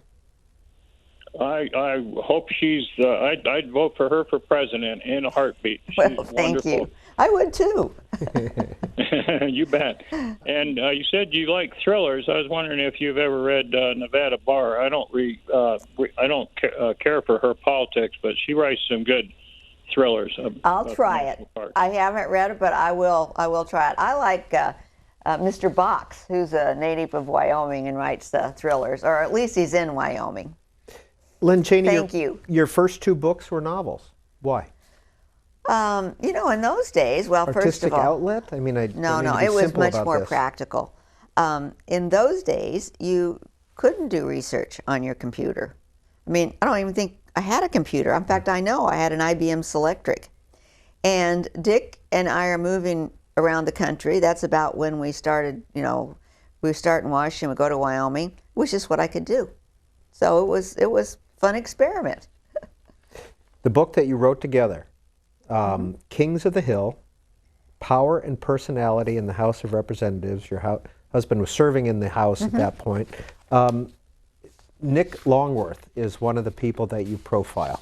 Why was he a king of the hill in your view? Well, he just was. He was in command of the House of Representatives, which is no easy thing to do. And plus, he's such a colorful character. This whole book started when Dick and I, maybe he was reading Barbara Tuchman's The Proud Tower. And he'd read me passages, and I'd grab the book so I could read the whole passage. One of the things she does in there is profile Tom Reed, Speaker of the House. Well, we had just barely heard of him, and here he was, just this fascinating person. So we decided that there was a book here, and it starts with Tom Reed. And I think Nicholas Longworth is the last person we profile. Is the Congress as significant today as it used to be? And that's not a very eloquent way of asking that question, but. Well, I think we have seen in the Iran deal the fact that the Congress has not been able to assert itself very effectively. I don't know what the solution is, and I'm sure there are lots of people on Capitol Hill just pounding their heads trying to think what the solution is. the Iran agreement should have been a treaty. I mean, how did we get to this situation where we are, where it will take 2/3 of the Senate or the House to pass it? I'm sorry. It will take 2/3 of the Senate or the House to override the president's veto. It should be that it would take 2/3 of the Senate or the House to pass it. I don't know how we got into this upside down situation. Bill is calling in from Sebastian, Florida. Bill, you're on with author Lynne Cheney. Good afternoon, Pete. Good afternoon, Mr. Cheney. Good afternoon. I would like to know, do you agree with President Obama's policy of drilling in the Arctic, and your opinion on fracking and the controversy that it's created? Well, I mean, you're not going to be surprised that I think that one of the few decisions on which I'd agree with the president is the drilling in the Arctic.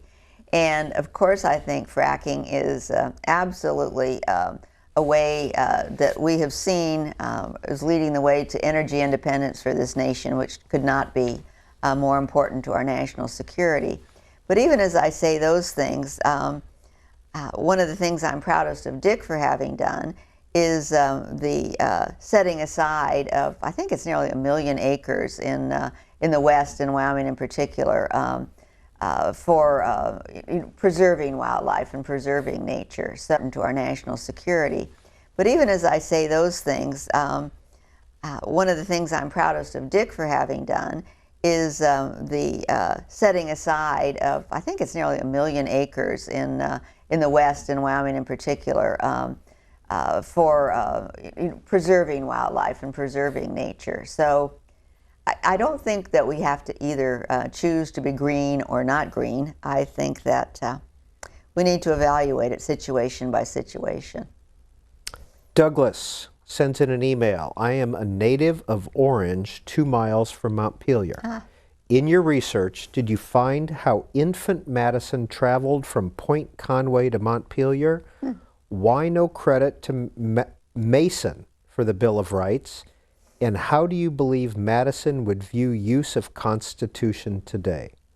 So we have traveling as an infant from Point Conway to Montpelier.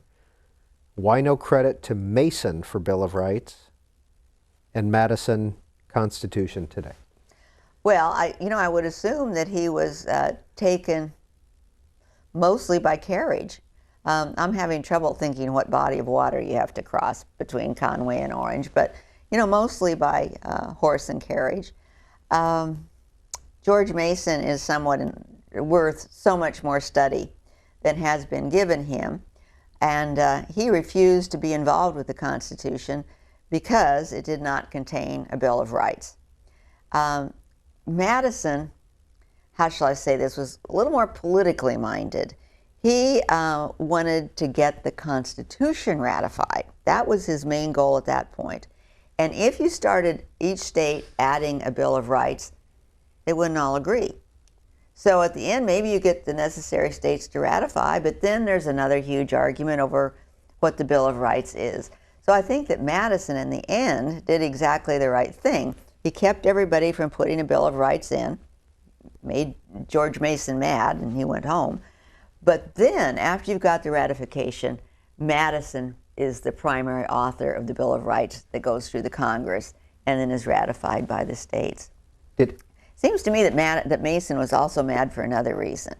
He thought that the vice presidency was a strange office that threatened the Constitution, because the vice president had a foot in both the Senate and in the executive branch. He saw this as a great conflation that threatened the separation of powers. But there's so much interesting about him. I'm glad you brought him up. And the third question was? I think Madison and the use of the Constitution today. I think that even if you brought back George Mason, opponent of the Constitution, and Madison, who was a proponent, I think if you brought back any of the founders, they would be absolutely confounded at the size of the federal government. I just think that this has gone so far beyond what any of them could possibly have imagined. In your research on James Madison, did you, any contemporary politicians come to mind? Could you do any comparison there? I think that's really hard. The challenges are so different. Didn't James Madison, wasn't he responsible though for making the vice president the president of the Senate? Didn't he play a role in making sure that that happened? Probably. I've forgotten that part. I do know this, though, that when they came to be at loggerheads about how to elect a president, that was the question. How do we elect a president? Madison stepped in and drew up a plan and, got this through the Constitutional Convention. It was a big state, little state issue. If we say the number of electors is going to be the number of senators plus the number of representatives, then the big states who have more representatives are going to, in the view of little states, have too much influence on the selection of the president. So then I think it was Madison who came up with this idea. Every elector has to vote for two people, and one of those people has to be not from his state. In other words, all of the Virginia electors cast one vote for somebody, and it will inevitably be from Virginia, and one vote for somebody who's not from Virginia. So this gave the big states less power, you see, because those votes would be scattered around. But then Madison, who was so smart, he started worrying, well, what if people throw their second vote away? They'll take all of those non-Virginia votes and give them to Joe down there who doesn't have a chance to be president. They'll throw it away. So then you say, okay, let's make the second vote count. And the person who gets the second highest number of votes is vice president. So that's how the vice president came to be. In Politico recently, you wrote an article, and it was entitled "The Father of Partisanship." Here's the opening sentence. Partisanship gets a bad rap these days, taking the blame for many problems in government, including turning citizens away from politics. And you go on to say that we should thank George Mason for partisanship. I would have thanked James Madison. Are you sure that's me? Yes, James Madison. Okay. Yeah, I'm so sorry. Who did I say? George Mason? George Mason, yes. Sorry, but you wrote about James Madison. No, it was James Madison. And Thomas Jefferson, though I think James Madison was more the mover. The thing that happened, as I've mentioned before, is Alexander Hamilton came along. Seems to have captured George Washington's ear, is moving the country in a direction that neither Madison nor Jefferson thinks is correct. But they're faced with this problem. After a revolution, after a constitution, you get something going, and everybody thinks, well, if you say anything about the way we're going, that's seditious. We've got this neat deal here. You can't criticize it, you can't act against it, or that's sedition. What they did, and Madison in particular, is get across the idea that it is okay to criticize the government in place, that it is our duty to hold the feet of people in power to the fire. And Madison wrote essays in newspapers to make this point, that no, it is not disloyalty to criticize, it is loyalty to a principle that you believe in. And with that kind of camel's nose under the tent, I guess you'd call it, Madison and Jefferson formed the first opposition political party. I mean, it's a real breakthrough in political science. Steve, Oklahoma City, please go ahead. Yes, sir. I'm interested on where the body snatcher came from, ma'am. There are two Madisons. There's one we know that was a party to Madison, Marbury versus Madison, and who allied with Jefferson to stop the Republic from being undermined by excessive national power, thus the Republican Party. And yet, that's the 19th century Madison. The 18th century Madison, as the father of the Constitution, advocated fervently, frequently, and almost endlessly that the new Congress be empowered to veto any state law they found offensive, the so-called negative. Exactly. Now, Well, thank you for calling in with that, because it is one of the most interesting episodes in Madison's scholarship. How did this man, who was so concerned at the Constitutional Convention about the central government not having enough power, so concerned that he suggested there should be this veto on things the states did, how did he turn into this defender of small government that he became, as you say? Well, you know, the answer, one more time, is Alexander Hamilton. It wasn't until Alexander Hamilton came forth with his report on public credit with the National Bank, and when George Washington was perfectly aligned with this, it wasn't until then that Madison saw that the overwhelming threat was not from a central government too weak, but from a central government too strong. And that's, you know, you could call it a body snatcher, or you could call it somebody who looked at the situation and decided he'd taken the wrong track and he put himself on another one. Lynne Cheney was born in 1941, grew up in Casper. You said that twice now. Sorry about that. Grew up in Casper, Wyoming. Bachelor of Arts with honors, Colorado College. Master's in English from the University of Colorado. PhD, 19th century British literature, University of Wisconsin. Senior Fellow at the American Enterprise Institute from '94 to today. Second Lady of the United States, 2001 to 2009. Member of the board of Lockheed for several years. Co-host of CNN's Crossfire. Chairman of the National Endowments for the Humanities during the Reagan administration. And the author of 13 books. Lynne Cheney, do you remember, first of all, you used the term Cheney, and I know there's been some talk about how to pronounce Cheney, and it's just become Cheney in today's world. How do you say it? Cheney. So but let me tell you a joke. It is a little different, isn't it? Do you want a joke? Yes, ma'am. This is a good one. This is about Dick going to a family reunion where his oldest living relative is, this guy named Uncle Arv. And so since there's been this question of Cheney versus Cheney, Dick decides to straighten it out. He goes over into the corner where Uncle Arv is standing with his very odd dog. This dog just, you know, just jumps and makes you nervous. But so Dick went over and he said, "Okay, Uncle Arv, I want you to tell me, is it Cheney or is it Cheney?" And Uncle Arv said, "It's Cheney." So Dick said, "Well, thank you, Uncle Arv, but he wants out of there." Okay, Dick does, but he doesn't want to be rude, so he pets the dog and he says, "Uncle Arv, what kind of dog is this?" And Uncle Arv said, "It's a bagel." So that's to leave it perpetually confused. And it is a little confusing because you said it here right on the air.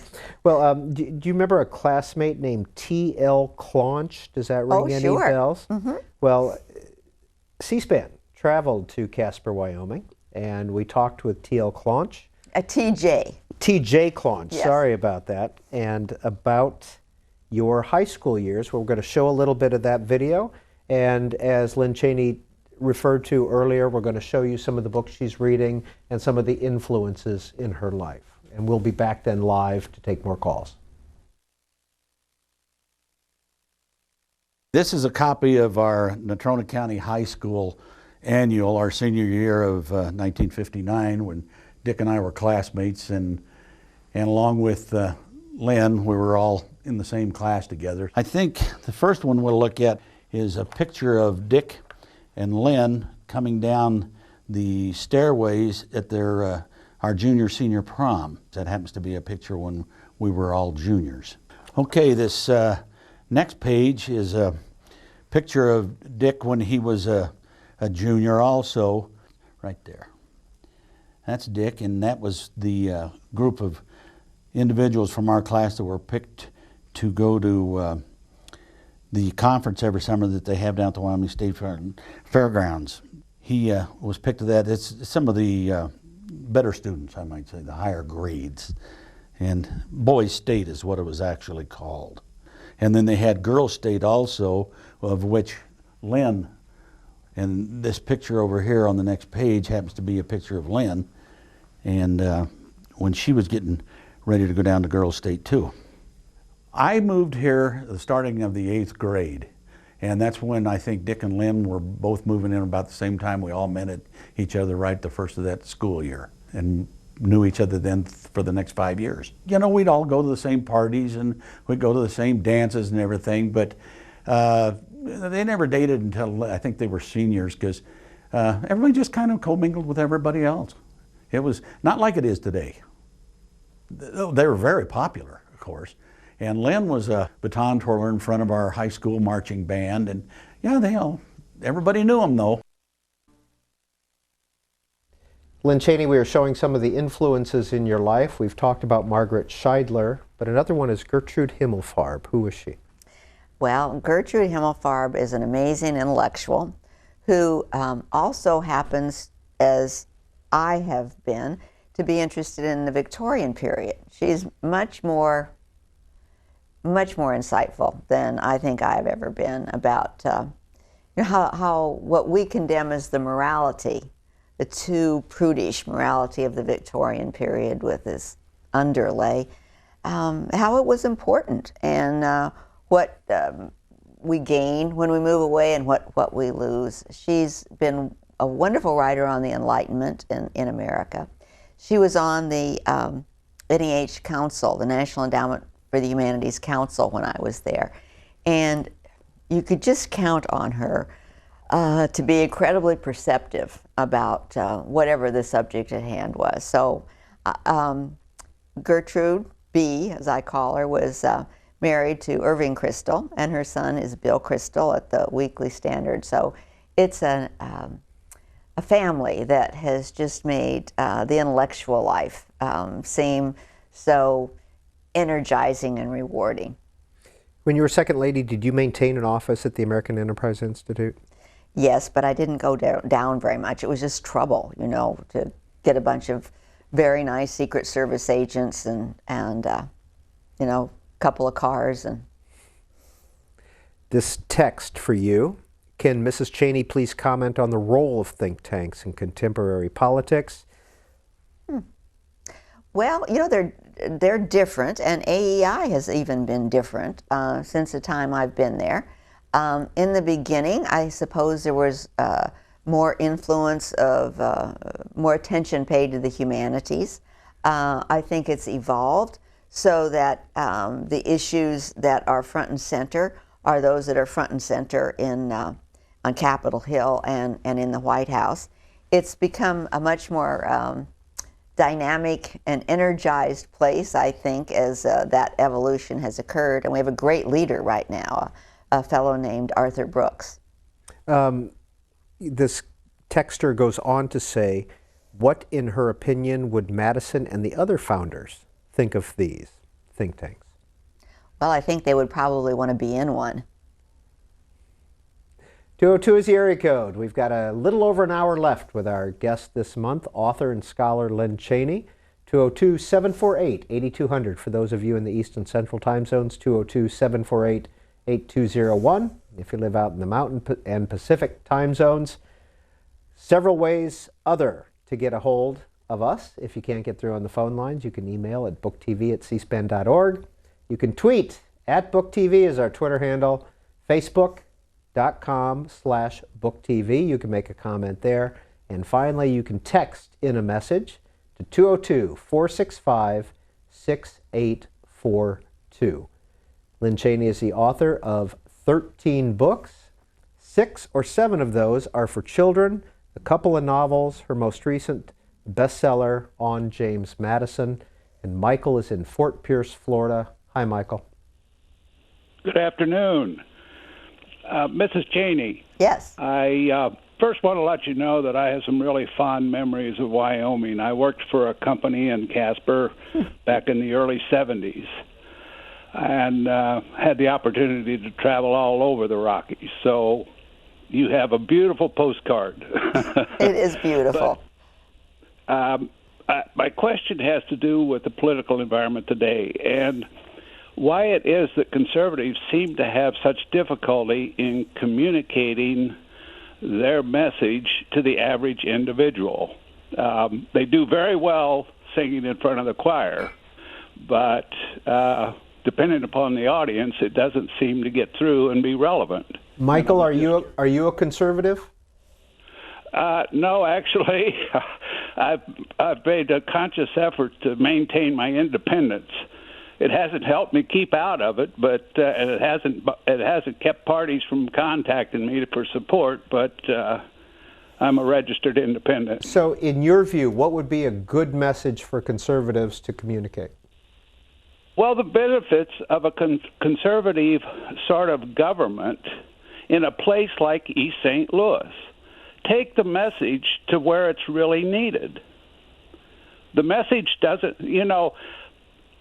speaking to the American Enterprise Institute, you're going to have a very nice reception as a conservative. But conservatives need to get out and get their message to people that need it and need it most.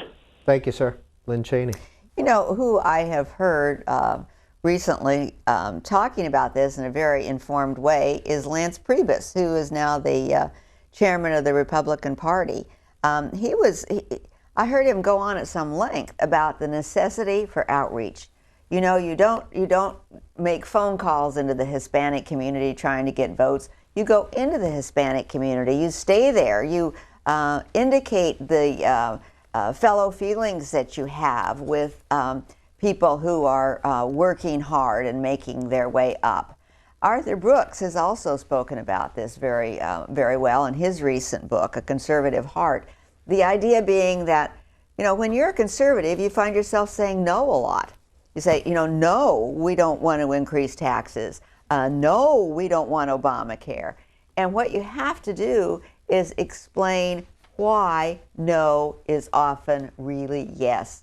No, we don't want to raise taxes because, yes, we want to support people who are working their way up, people who do understand the importance of free enterprise. So I think you're absolutely right. We don't often get our message across well, but those are a couple of people, I think, who've been contemplating the subject sensibly. Text for you from Tim Tippett. I'm sorry, a Facebook comment. I'm a second grade teacher who always shares your America book every year. What advice do you have for my second grade writers? What did you like to write when you were in elementary school? And here is one of Mrs. Cheney's children's books. Well, I do remember one essay I remember clearly was about my dog. And the dog was named Buddy, and I got lots of praise for this essay from my teacher. So I think that that's two things. One, write close to home, and two, have your teacher find what's good in it, and as well as pointing out where you could do better. I do think there are a lot of stories in American history that would be good subjects. One of the books that I wrote for children is called When Washington Crossed the Delaware. And that is such a great story because it's enclosed.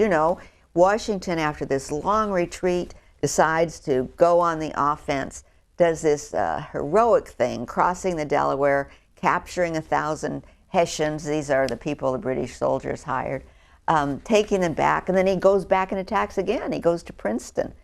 And this is the end of a story. This is the glorious end of a story that is full of doubt and difficulty leading up to it. It's perfectly plotted.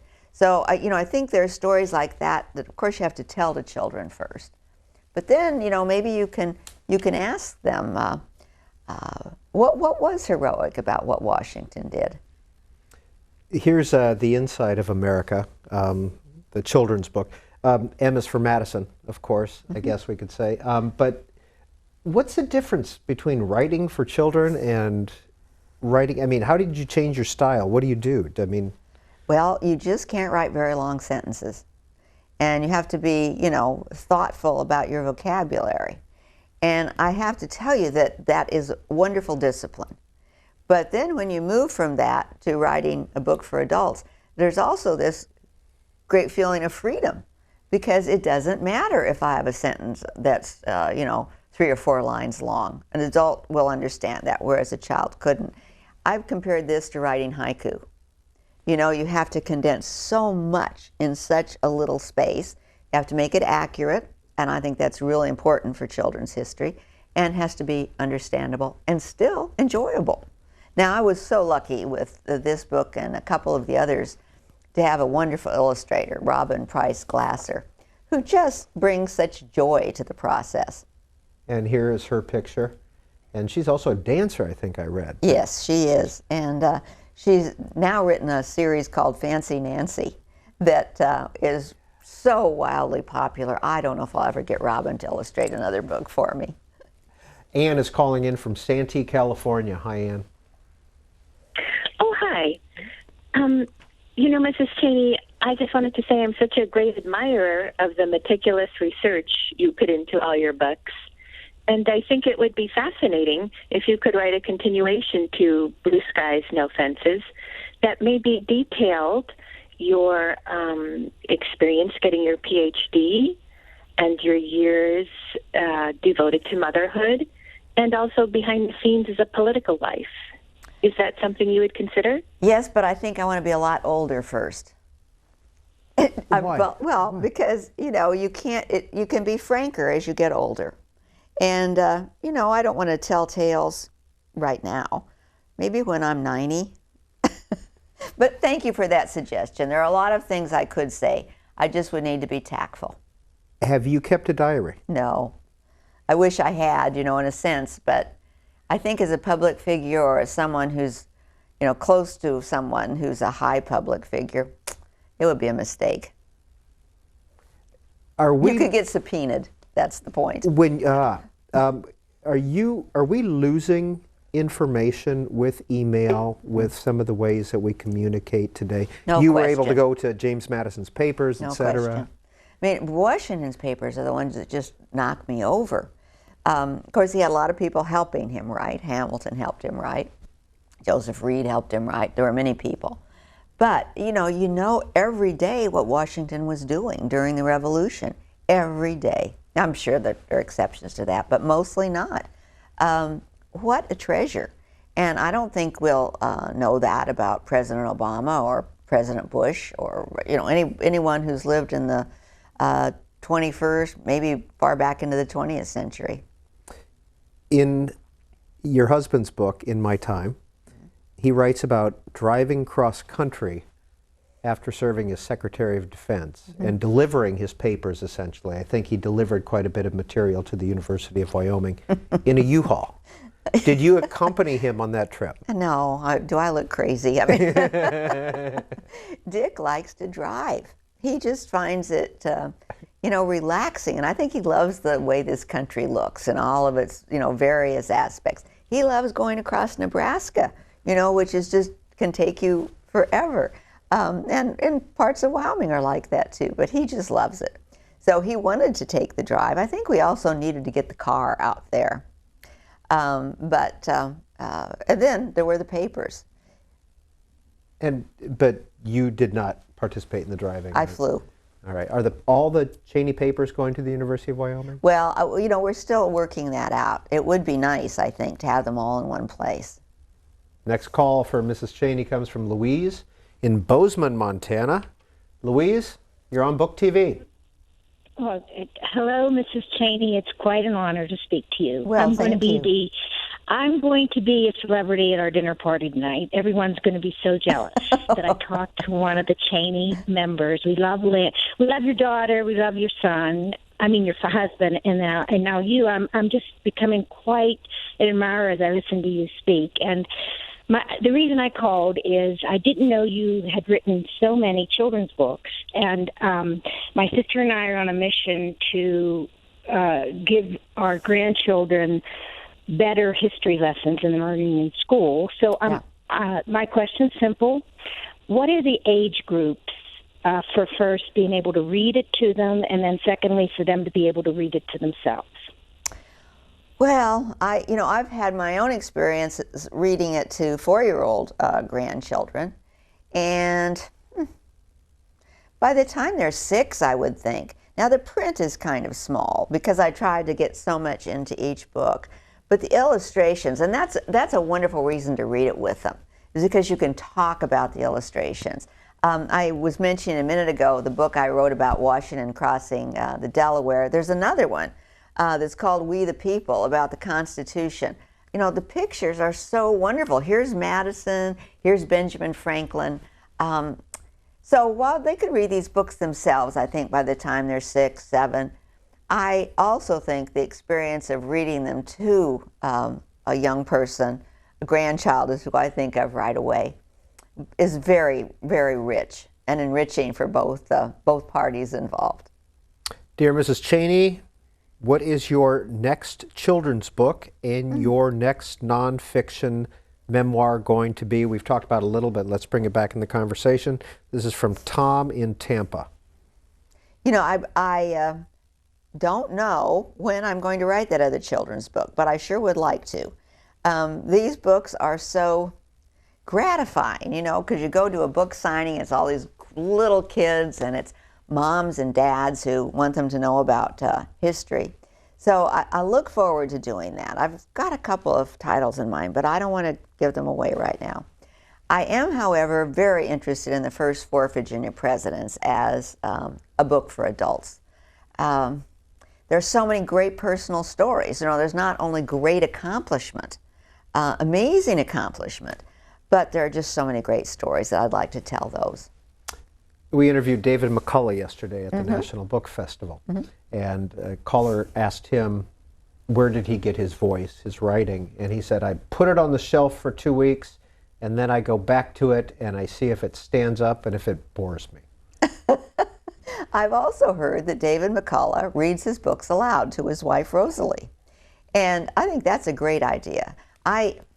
The rhythm of prose is so important.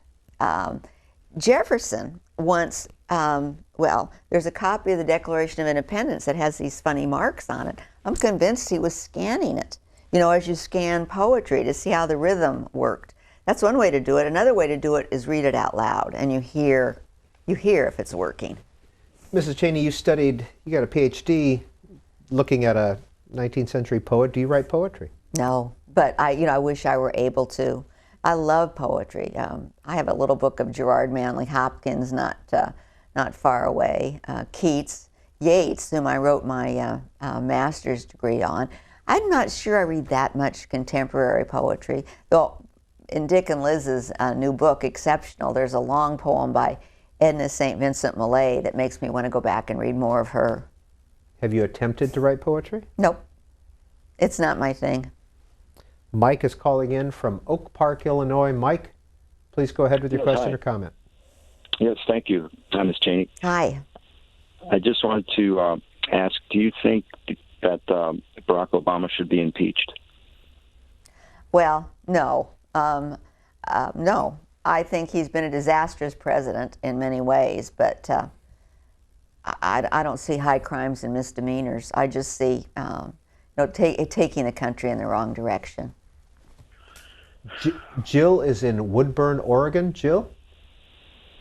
Hello, Mrs. Cheney. It's an honor to speak to you. I wanted to ask you, when did you first decide that you were going to become a writer? And did you have a mentor? And was it difficult to find a publisher when you wrote your first book? And then just a real quick comment about, I'm actually born and raised in Colorado Springs. And I wanted to ask you, what was your experience like at Colorado College? Thank you. Gosh, that's a lot of questions. Jill, where'd you go to college? I went to college in Bend, Oregon. I'm an RN. All right, thank you, ma'am. Well, thank you for what you do. Well, let's start with the last first. My experience at Colorado College was terrific. My 2 daughters went there. My son-in-law went there. I have a grandchild there.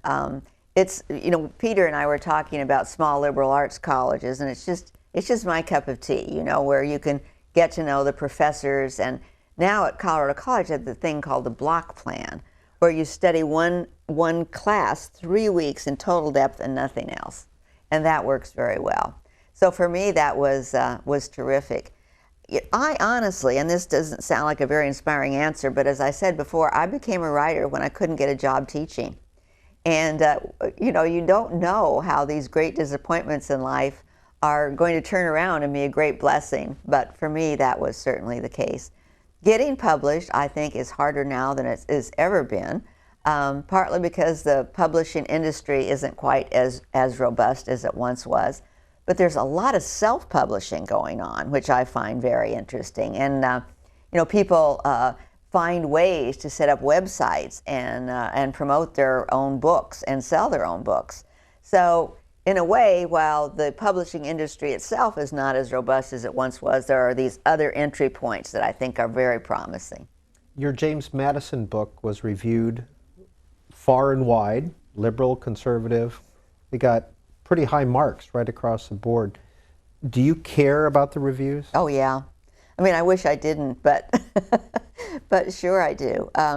Especially when you've spent 5 years on something. You'd like to have a little ratification, a little hint that maybe it wasn't 5 years wasted. Next call for Lynne Cheney comes from Dorothy in Kentucky. I think that's Erlanger, Kentucky. Hi, Dorothy. Hi. Hello, Miss Cheney. Hi. It's a privilege to talk to you. My concern is freedom of religion. The separation of church and state has gone way too far, if you ask me. The state is trying to take freedom of religion and God out of our public. And my problem is with Miss Davis in Kentucky being jailed, and because of her belief, isn't that the state impeding the religion of the American people? There are many people who look at it that way, and I understand that. I guess I also think, though, that Miss Davis is a public servant, and in that role has to uphold the law. I mean, it's a very difficult problem, but, you can't have policemen, for example, refusing to arrest people or arrest them but it would be more fitting to say not arrest them because of their gender or their race or their sexual orientation. So I find the fact that she's working for the state problematic. It's a different matter in private life, I think, but I think Miss Davis has to uphold the law, or she's always free to find another job. And I'm sorry, you and I don't think agree on that. What did James Madison, what were his views on religion? His views on religion? Well, he never said. I think he was most likely something like a Unitarian. He thought that religion was very important to public life because it turned people toward the good rather than the bad.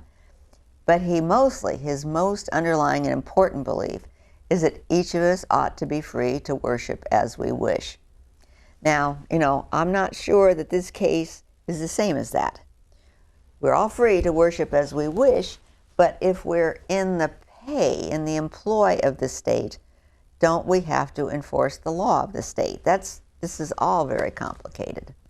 How did you pick the charities that the proceeds from your children's books go to? Oh, well. And I know there's some educational endowment funds there. Yes. It seems to me to put some of the money into causes that support children was very important. And I think also causes that support the armed forces. That was very important during the time that, and it still is very important. So I have to say it wasn't as systematized as it should have been, but I felt so grateful that I could do that. And I think it was reported about $8 million, at least $8 million. Well, now that's a different pot of money. Isn't that the money? Oh, was that from that's a different pot of money? Well, okay, about $1 million of the children's books went to charity. But when Dick became vice president, he had been the CEO of Halliburton, and he had these things called unvested options, which basically are promises that in the future you're going to get options, which are worth some money. So unvested options, promises in the future. There was nothing illegal about keeping them because, they were already a done deal. They were already baked in. But he thought, and I agreed, that it just wasn't as clean as it should be. And so we set up a plan whereby the unvested options got donated to charity. And there was, I'm not sure the number, $7 or $8 million. It was, it's not insubstantial, but I do think that was the right thing to do. A lot of that money went to George Washington University Hospital, where Dick's life has been saved many times. A lot to the University of Wyoming, some to an organization in the District of Columbia that helps put kids who are not in good schools into better situations. And so that, I think those were the main contributions. Vicki is in Meridian, Mississippi. Hi, Vicki. Hello. Hi, Vicki. I'd like to thank, I'd first like to thank C-SPAN for Book TV. It's a wonderful window for so many people. And Miss Cheney, your family for all your public service. My question is, during your research of James Madison, was there anything that surprised you that you weren't expecting to find? Well, I certainly didn't know at the outset that he had epilepsy, and I am now convinced he did. I always knew that Dolly Madison would be fun to write about, but I was surprised at how much fun she was to write about. When you write books, you're always trying to give people images, so they can see it as well as just understand it intellectually. And Dolly has some great images. I mean, one of my favorites, is a pink velvet dress with lots of gold chains involved and a high white turban with peacock feathers coming out. Now, she was already taller than James, but by the time you add the turban and the peacock feathers, she must have been 1.5 feet taller than he was. This is just a delight, to write about and to be able to convey to people. So those are the two things I would say, James's illness and Dolly Madison's wonderful dramatic self. Stephen in Charlotte, North Carolina, email, what does Lynne Cheney think of the decision to change Hamilton's $10 bill? Which woman should be on a bill and which bill? He thinks Jackson should be replaced on the 20. Well, that's interesting because I've had that same thought. Why Hamilton? He contributed so much to the economic system that we have in this country. Also, not so long ago, I saw the play Hamilton in New York, which is, it's just quite wonderful. Why Hamilton? I don't want to replace Hamilton.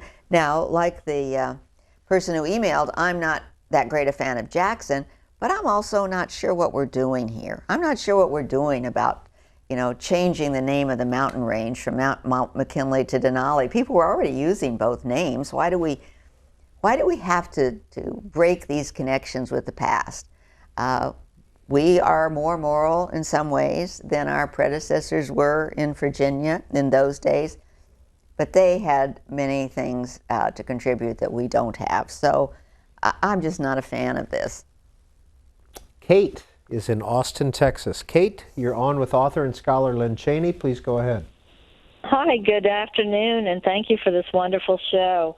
I'm a big fan of Dolly Madison, and I'm wondering, Mrs. Cheney, if during your research, did you ever come across any evidence, for example, letters, that Dolly influenced James's thinking or political ideas on the form our government should take or on the Bill of Rights?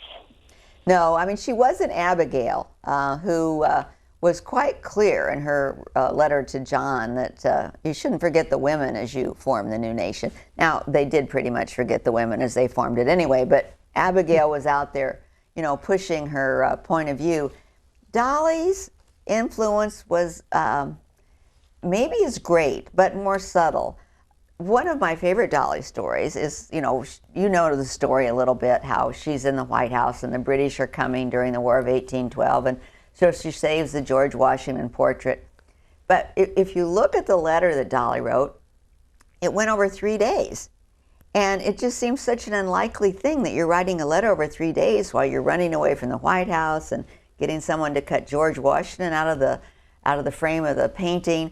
It almost, she writes it as though she's writing it at the time, but I really think she wrote it after. She understood the importance of telling the story right. And so she told it really, really right.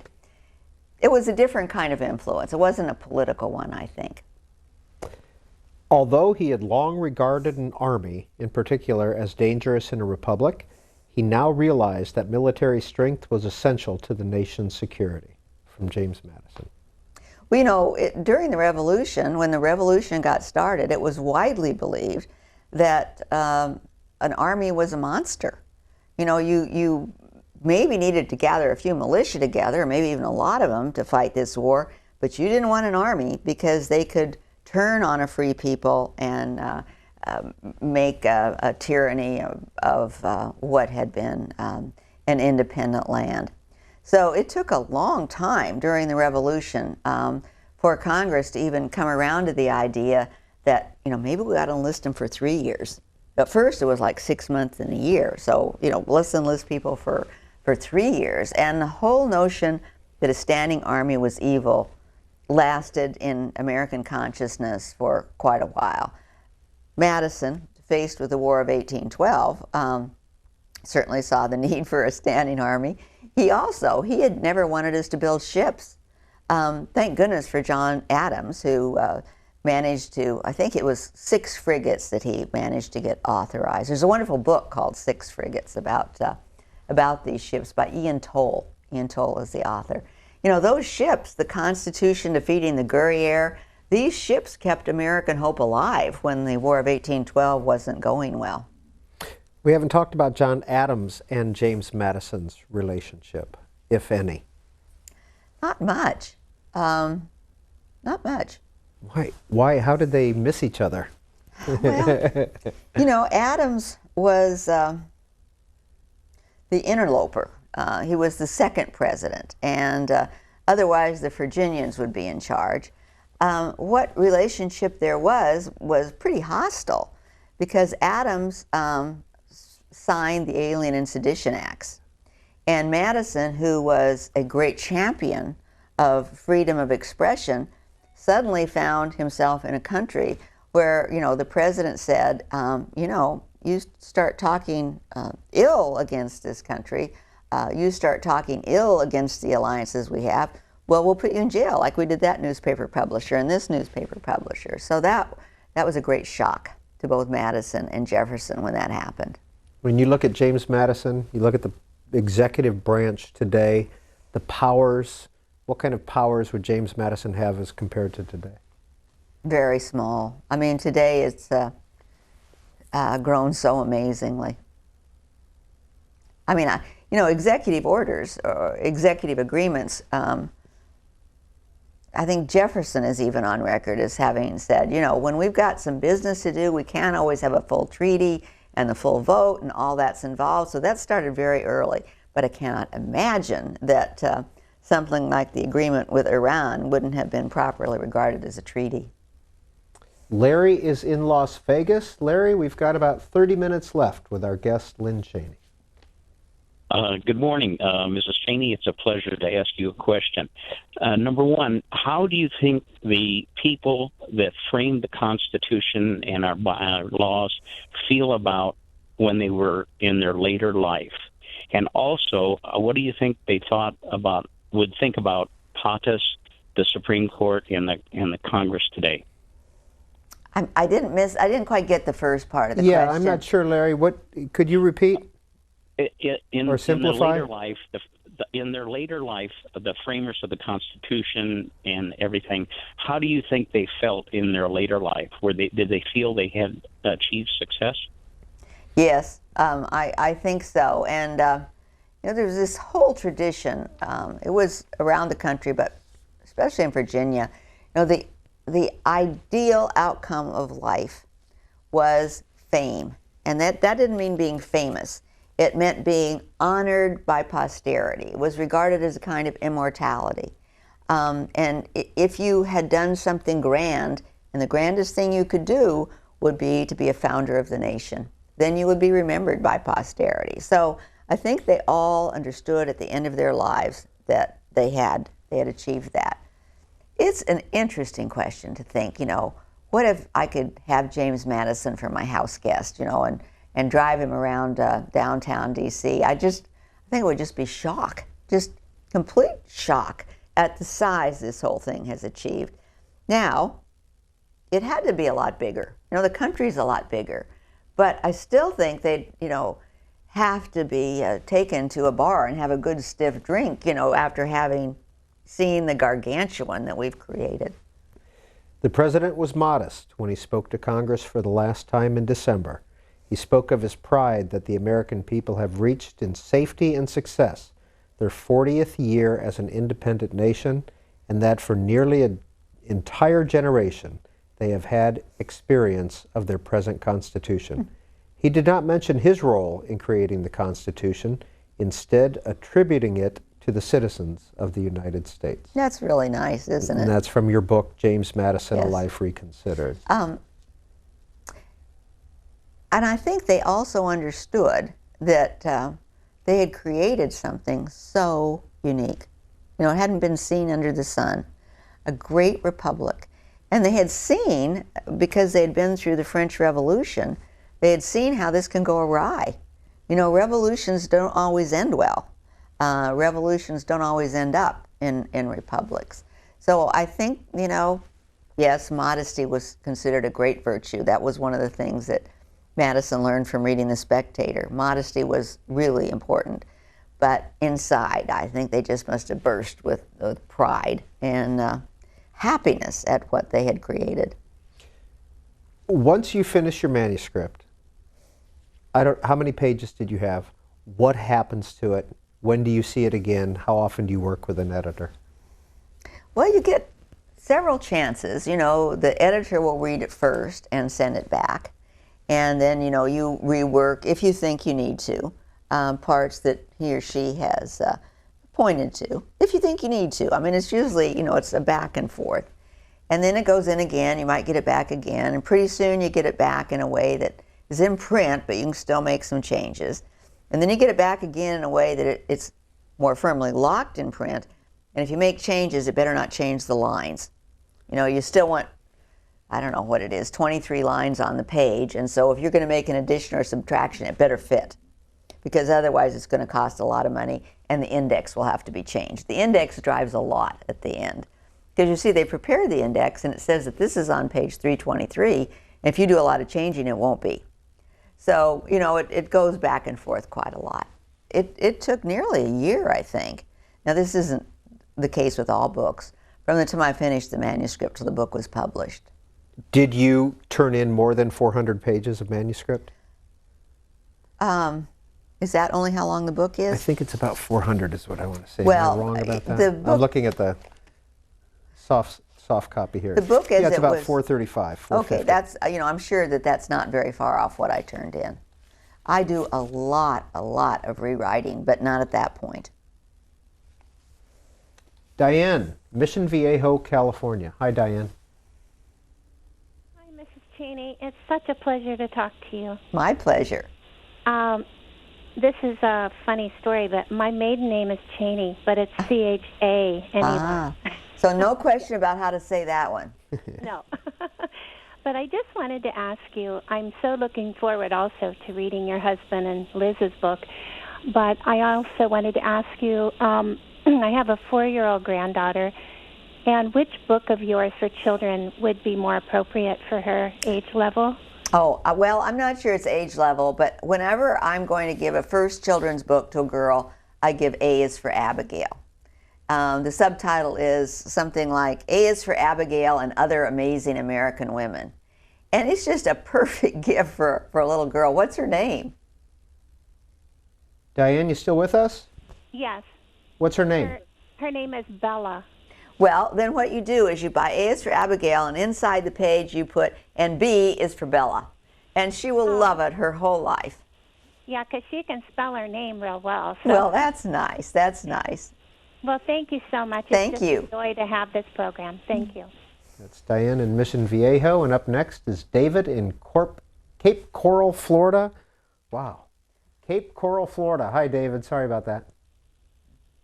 Hi, Mrs. Cheney. Hi. I just called to express. I always wanted to tell somebody how grateful we were that your husband was willing to take on the job as vice president at the time he did, and when, he really had no expectation of going on to run for president or anything like that, and when he was so secure, and we really appreciated that. Well, that's so nice. I'll pass that along. I'm sure he'll be happy to hear that.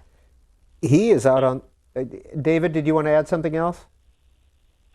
Well, no, just that Irene and I just got back from Wyoming. We visited the Capitol, and it's very interesting how close and personal the political life there seems compared to other places. No, that's a really good observation. Everybody knows everybody. It's like someone once likened Wyoming to a sort of small town with very long streets. The whole state is lined up, so we all know each other. 202 is the area code. 748-8200 if you live in the East and Central time zones, 748-8201 if you live in the Mountain and Pacific time zones. We're going to put up some other addresses, including a text address, in case you can't get through on the phone lines, 202-465-6842. Go ahead and send those texts to Lynne Cheney. She is the author of 13 books. We want to show you the covers of those 13 books. The first two were novels.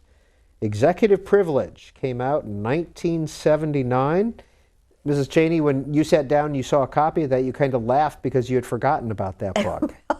Well, people often ask me how many books I've written, so this morning I thought you would, and I was trying to total them up, and I don't know the number I came up with, but I didn't count Executive Privilege, so thank you for getting it in the mix. Sisters came out in 1981, another novel.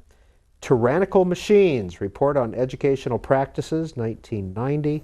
Telling the Truth, Why Our Culture and Our Country Have Stopped Making Sense and What We Can Do About It, 1996. Kings of the Hill, written with her husband, 1996. It's about power and personality in the House of Representatives. America, A Patriotic Primer, her first children's book, 2002. A is for Abigail, 2003. When Washington Crossed the Delaware, a wintertime story for young patriots, 2004. A Time for Freedom, 2005. Our 50 States, another children's book, A Family Adventure Across America, 2006. And then her memoir, Blue Skies, No Fences, A Memoir of Childhood and Family, 2007. We the People, The Story of Our Constitution, 2008, another children's book. Her newest book, James Madison, A Life Reconsidered, came out in 2014 to very good reviews, and it also became a bestseller. Did you do a book tour? Oh, yes. Did you enjoy the book tour? Well, more than I might have, because Dick went along. He used to joke he was my arm candy. Wives go along on everything and, smile nice at the crowds. But Dick came along, and so instead of giving speeches, which I find, I can give a good speech, but it's just a little bit stressful. Instead of speeches, Dick interviewed me. And so everybody loved it. I loved it because I could just answer questions and not have to stand up and give a speech. And I think he enjoyed it too. And audiences for sure did. And in fact, Book TV covered you. I think it was out at the Reagan or Nixon Library with the two of you sitting and doing that conversation when the book first came out. Was it like campaigning? A little. But, you're not so worried about saying something that, is going to cause a big brouhaha on the nightly news. So it's more relaxing than campaigning. When we campaigned, I didn't get to talk very much. So this was a little more enjoyable than that, since I got to talk a little bit as well. Well, I remember in the 2004 campaign, you did some town meetings where you interviewed the vice president. Well, I think maybe not interviewed, but no, that's probably participated. Right. So I got to ask questions, but this time I got to answer them. So, why is speech making stressful for you? Well, it's not that I think it's stressful for everybody. You have to try to entertain people by talking straight at them for a long time. And having been an audience member in a lot of speeches, that's just inherently boring. People always like the question and answer after better than they do the speech. So, I think they just enjoy this interview format more too. It's a little easy, it's more surprising. You never quite know what's going to happen. Dick will ask me a question like, what's the best thing about me? I actually was never asked that, but some surprising questions. So I just think the entertainment value is achieved without so much work. Marty, Trenton, New Jersey. Hi, Marty. You're on with Lynne Cheney. Ms. Cheney, I saw your list of books, and among them was David Hackett Fisher's Albion Seed, and that's also one of my very favorites. In fact, I taught an immigration course for quite a few years, and I used that as one of the texts. Oh, great. And I also teach New Jersey history, and David Hackett Fisher has also wrote Washington's Crossing. Exactly. Yeah. I assume you've read that as you wrote your own book on Washington. Yes. Crossing the Delaware. Marty, why did you choose Albion Seed as one of the books you taught?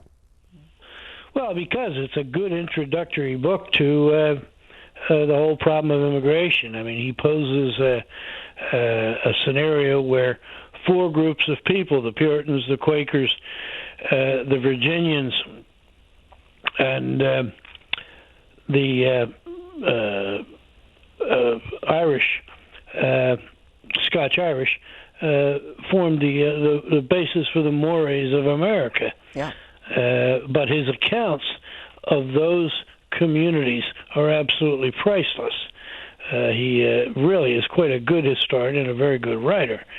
And there's that, and of course there's the Washington's Crossing. There's perhaps a half a dozen or so accounts of Washington crossing the Delaware. I think of all of them, Fisher's is the latest and the best. He's a great admirer of Washington. He brings out some of the superb qualities that Washington had. For example, this doesn't come out in the book, but for example, Ms. Cheney talked about the fear of a standing army. Well, that's why they formed the Society of Cincinnatus. I mean, Washington could have been king. He could have been anything. And he gave up his control of the army, went back to Mount Vernon. That's perhaps his finest hour. I don't know. But, these are things that Fisher brings out. That's all I wanted to say. I enjoyed Albion Seed because it was at the time, I think I was writing Blue Skies, No Fences, in which there's some genealogy. And I became interested not only in my own forebears, but in Dick's. And as a result of that, we figured out that Dick had one Cheney came with Puritans, but another Cheney came with the Royalists into Maryland. And there were so many wonderful documents about the Cheney that came into Maryland, but you just see how one family line became so different from the other because there's hardly a more different contrast, a greater contrast than between the New Englanders and the Virginians, the Marylanders. This ancestor had come because of religious oppression. The Puritans were being discriminated against. This ancestor came because of the Civil War in England. He was a royalist, and Oliver Cromwell was making life for the royalists difficult. So I loved the book in that context. And yes, when Washington Crossing the Delaware came out, David Hackett Fisher's book, Dick was vice president at the time, and so we were fortunate enough to have him come for dinner and talk about his book. He does a great job of that too. And you have a family tree here in Blue Skies, your family tree at least. In the acknowledgments of this book, you thank, I think it's the Mormon Church, their genealogical records, and some other places that, are those hard to navigate? It's easier than ever now on the internet because so many people are navigating things. I was trying to, discover the identity of a young woman. Her last name, in fact, was Brown. But I found, a great record of her in the French family records because one of her ancestors had been named French. One of my maternal ancestors was a woman named Keturah Vaughan, who was recruited in Wales by Brigham Young and the people. So she came over as a Mormon. It's just a heroic life. She landed in Louisiana, there was cholera on the boat, her husband died, her baby died. She went up the Mississippi and the Missouri to Council Bluffs, which was a stepping off place to cross, the whole West to get to Utah. And boy, they were just tough people. And I just loved knowing her story. And I certainly got a lot of the information from the Mormon archives. This is, I think, my favorite quote in the book. And I think it was written in your yearbook.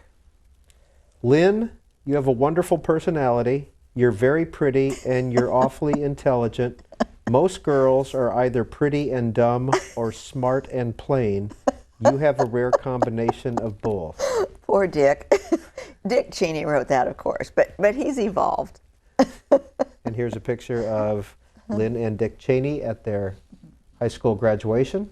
And that's your mother in the background there, Yes, correct? I remember that picture. She's trying to keep the light from coming through the door to the living room, so she's up there kind of holding it back. Rita, Daytona Beach, Florida. Please go ahead. Yes, good afternoon, Mrs. Cheney. Good afternoon. My mom passed away over 30 years ago, and she suffered from epilepsy, as did James Madison. She was a very, very intelligent woman, and she also was a lover of history. She believed, as I do, that truth in government was very important. And for those interested in truth regarding the issue of Iraq, I suggest they go online at centerforpublicintegrity.org, which documents over 900 lies told by the Bush-Cheney administration. Well, I'm not going to go on that because it sounds like propaganda. But I just will say that I think President Bush and my husband did a fine and honorable job. And I'll further point out that when they left office, because of President Bush's courage and pushing forward a surge, Iraq was a stable place, which it is not today. I want to go back to your mother, Mrs. Cheney, because you write about her quite a bit in your book. And having her teeth pulled, it turned out, wasn't the answer. She was still sad and tired from the moment she got up in the morning. Finally, one doctor suggested that she wasn't really sick, that it was her nerves, a diagnosis that she decided was maybe right. She needed to be busier, to quit thinking about herself so much, and so she got a job. Well, women didn't work very much in the 50s. I mean, unless you had to, but if you could afford not to, you stayed home. She was just the whole issue of health. I mean, I look at a lot of 18th century health issues and think, gosh, if modern medicine had been there, this would have been so different. I think it's the same with my mother. But when she got a job, it was as secretary to the police chief. And a few years later, she became a deputy sheriff. And she was so proud of her badge. When she would come back to see us in Washington, D.C., she kind of carried it, and showed it to people. Partly because it was so unbelievable. Here was a woman, and she was a deputy sheriff in Casper, Wyoming. I also think she provided a model for me. It's good to be busy in your life. It is good. And if you find work that is rewarding, you're very lucky. Did she go to college? No. Did she finish high school? Yes. But my grandmother, her mother, came to Wyoming with my grandfather to work. My grandfather was going to work in the Salt Creek oil fields, which is about 60 miles from Casper. And through long, hard winters, I mean, they were very, very poor. My grandmother raised 5 children in a tent with wooden sides. I know. I mean, you think of these women, like Keturah Vaughn, like this grandmother, I could, go on. These women were so strong. Eleanor in Waxa in Texas. Eleanor, what's the name of your town in Texas? It's Waxahachie, Texas. Thank you, ma'am. Where is Waxahachie, Texas? South of Dallas. It's south of Dallas. All right. Go ahead and ask your question or make your comment, ma'am. Okay. My comment is this. I'm so full of gratitude to Vice President Cheney and Lynne Cheney, his wife, the second lady. They were unbeatable. during that time when everyone was so shaken up by the 9/11 attack. Well, that is just so kind of you that you're making me a little bit weepy. But thank you for those thoughts, and I will certainly pass them on to Dick. Even though you've been out of office for quite a while, do you still have any official commitments or official roles? Do you get invited to certain things? Well, in Wyoming, where lots of our friends show up in August, we go out a lot, and that's just fun. These are people we've known for such a long time, and some of them don't want to do the winter in Wyoming anymore, but that's great. And when we're back here, we have friends, but it's not official, really. You're out there 8 months. Do you spend a winter? Do you spend the winters in Wyoming anymore? It varies. Oh, of course. I mean, we were there all of January and February this year. I will tell you, it's not as easy as it was when I was younger. You worry about slipping in the parking lot of the grocery store. There I go, talking about the grocery store again. But gosh, it's beautiful. I've got a wonderful picture taken at Christmas time of the lights are on in the house, and there's a moose in our backyard. The Christmas moose, I call him. He's eating our willows, of course, but that's okay. He's so beautiful. Jane, Chicago, go ahead, please. Hi, Lynn. Thank you so much. I'm enjoying this program very much. I also appreciate you and your husband's service to our country. Well, thank you. I think you were there just as we needed you. I am so grateful that you and the Bushes were there for 9/11. You helped the whole country get through that. But I want to know if you think we will ever get to the point where people limit their public service on their own, that they don't spend whole careers like 50 years in the Senate. Well, there are term limits now for president, at least. I think public life maybe, but this isn't answering your question. I'm thinking that people maybe don't want to go into it as much as they used to because it's become so contentious and so difficult. Once you are an incumbent, though, it's not so difficult. And since these people are the ones that would have to pass term limits, I'm not sure I see it happening. It's also the case, though, that there is wisdom gained. I think Dick was much wiser after he'd served 10 years in Congress than he would have been, much more prepared to be Secretary of Defense. And I realize he's changing jobs, but there is wisdom that comes from experience.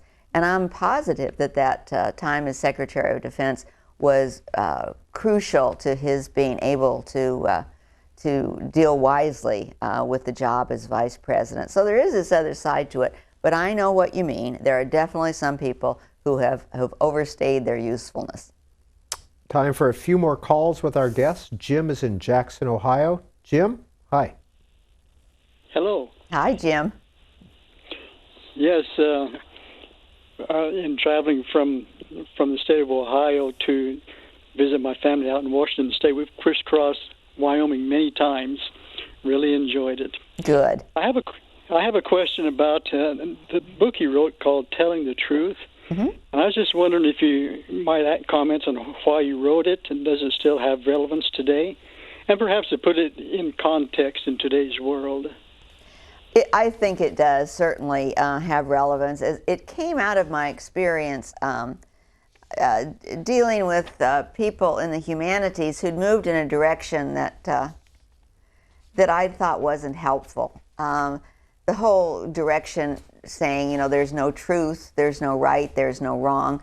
One of my favorite responses to this idea that there's no right and wrong, there's just how you think about it and I think about it, was to say that I knew things that were wrong. Slavery, for example, was wrong. That's a very hard assertion to challenge. But that's what this book is about. And I still think we have a lot of this happening in our colleges and in our schools. The whole idea that, what you thought was great when you were young really isn't so great because, for example, the United States victory in World War II wasn't really great because we interned Japanese. Now, we shouldn't have done that, but there was rationale for it at the time, and even recognizing that there may have been error there doesn't mean that the whole thing wasn't great. So that was the notion that I was trying to battle then. Don't think I won, but I think is still going on today and something we need to be aware of. One would sometimes think, you write in Telling the Truth, from reading today's textbooks, that the founders of this country were a most singularly flawed group of men. It's true. I mean, you know, the best example of this is to read Howard Zinn's History of the American People. That's his story. And we had an email here from somebody about Howard Zinn, and it was about that Howard Zinn focused on people, as you talked about focusing on personalities, and maybe that was an area where you agreed with Howard Zinn. I doubt there are any, to tell you the truth. And I apologize, I'm misquoting the email, but I'll look for it. Next call is another Jim, and this one in Purcellville, Virginia. Hi, Jim. Hi, thanks. I'm sorry I was confused with the earlier caller, Jim, but I just want to call and say I have a daughter, Bella, too, and I'm going to get her A is for Abigail. I'm just wondering if a part of Miss Cheney will want to vote for Hillary, and if not, would she run? Well, no, I won't support Mrs. Clinton, but no, I don't see myself running either. I do think that it's a better world than it was when I was growing up, in that we have women moving into high position. How many are in the Senate now? I think 14. We're going to have more and more chances to vote for women, but I don't think I will ever vote for someone just because of gender. I will vote for someone whom I think will make this country a more secure and a better place. Are you having fun watching the 2016s? Oh, gee. I mean, you know, it's terrifying and interesting, and I've never seen anything like it. Here's that email, just so I didn't misquote Michael in Fargo. I'm glad to hear your comment that the way to teach history is to focus on the people. This is what Howard Zinn did in his aptly titled A People's History of the U.S. Can you offer any thoughts about Mr. Zinn's contributions to our country? Well, I think, is this Michael, you say? Michael in Fargo. I think, Michael, that was a good question. Nathan's in San Antonio. Hi, Nathan. Please go ahead. Just a few minutes left. Hi, how you doing? It's an honor to speak to you, Mr. Cheney. Good to speak to you. Yeah, I had a question with the Founding Fathers, and you had discussed name and legacy. What do you think of your husband's legacy as the guy who brought back torture? And would a good children's book be W is for waterboarding, or W is for war criminal, or T is for torture? Oh, gosh, that's a really even-handed question. Nathan, what do you do in San Antonio? I work. Do you want to tell us anything about yourself? I grew up Quaker, and I'm anti-war. Maybe that's it, or maybe it's that the gloves came off after 2011, or whatever the excuse was for. But I think it's wrong. And if he does go to the International Criminal Court, if he does get prosecuted, I know he can't travel in certain countries. Are you going to visit him in prison? That's Nathan in San Antonio, Mrs. But Cheney. Nathan in San Antonio can't just say those things without my answering. You've heard, I know you've probably heard that most important information that we got that kept us from suffering another attack after 3,000 people had been killed in the first one came from Khalid Sheikh Mohammed. There were 3 people who were waterboarded. And Khalid Sheikh Mohammed produced information that was absolutely vital to saving more lives. Let me just say, though, that I appreciate your Quaker heritage and salute your belief in peace. I just am firmly convinced that the way you get to peace is through having a strong national security, defense, and policy. Lynne Cheney is the author of 13 books. She's a scholar at the American Enterprise Institute. She's the former chair of the National Endowment for the Humanities. This email, and Kate asked something that we talked about earlier in the program, but just so in case people weren't listening then. Mrs. Cheney, Dolly Madison appears to have been a very highly intelligent, politically savvy, and active woman. Is there any evidence that she influenced her husband's ideas and thinking about the form of our new government and creating the Bill of Rights? And is the story about Dolly saving the White House relics when the British burned the White House true or just legend? You know, I don't think Dolly was a policy person. So I think that the answer is no. You know, she wasn't telling James that we have to have a Bill of Rights. She wasn't doing that kind of thing. Actually, they weren't married then, but she wasn't telling James what to do about the War of 1812. Yes, the story about her saving the Washington portrait is true, though it has become distorted over the years. The historical evidence is that she asked someone in the White House to cut it out of the frame. It was rolled up and sent off with a Mr. Carroll for safety. And she did save some other things. She put silver in her reticule, it's called. I take it that's a tote bag. So yes, that story's true, though it has been exaggerated. Time for 2 more calls. We're going to begin with Tom in Hollywood, Florida. Tom, just a few minutes left. Thank you for taking my call. I would like to say to Mrs. Cheney, thank you and your husband for your service. Thank you. And a comment on the Japanese internment during the Second World War. Good. I believe that the Colombian government at that time was greatly compromised by activities from the Japanese populace in that country. And I think Roosevelt was looking at that, and that's what caused the internment, although I don't completely agree that everybody should have been interned. All the Japanese should have been, and they a bit overdid it. But I think that was the fear. Well, that's interesting.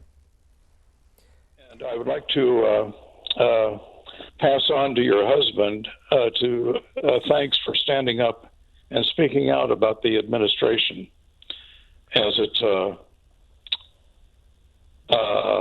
and the failure of what they've done to really stand up for America. Thank you. Thank you. I'll pass that along. And final word is from Sarah in Olympia, Washington. Hi, Sarah. You're on Book TV. Thank you.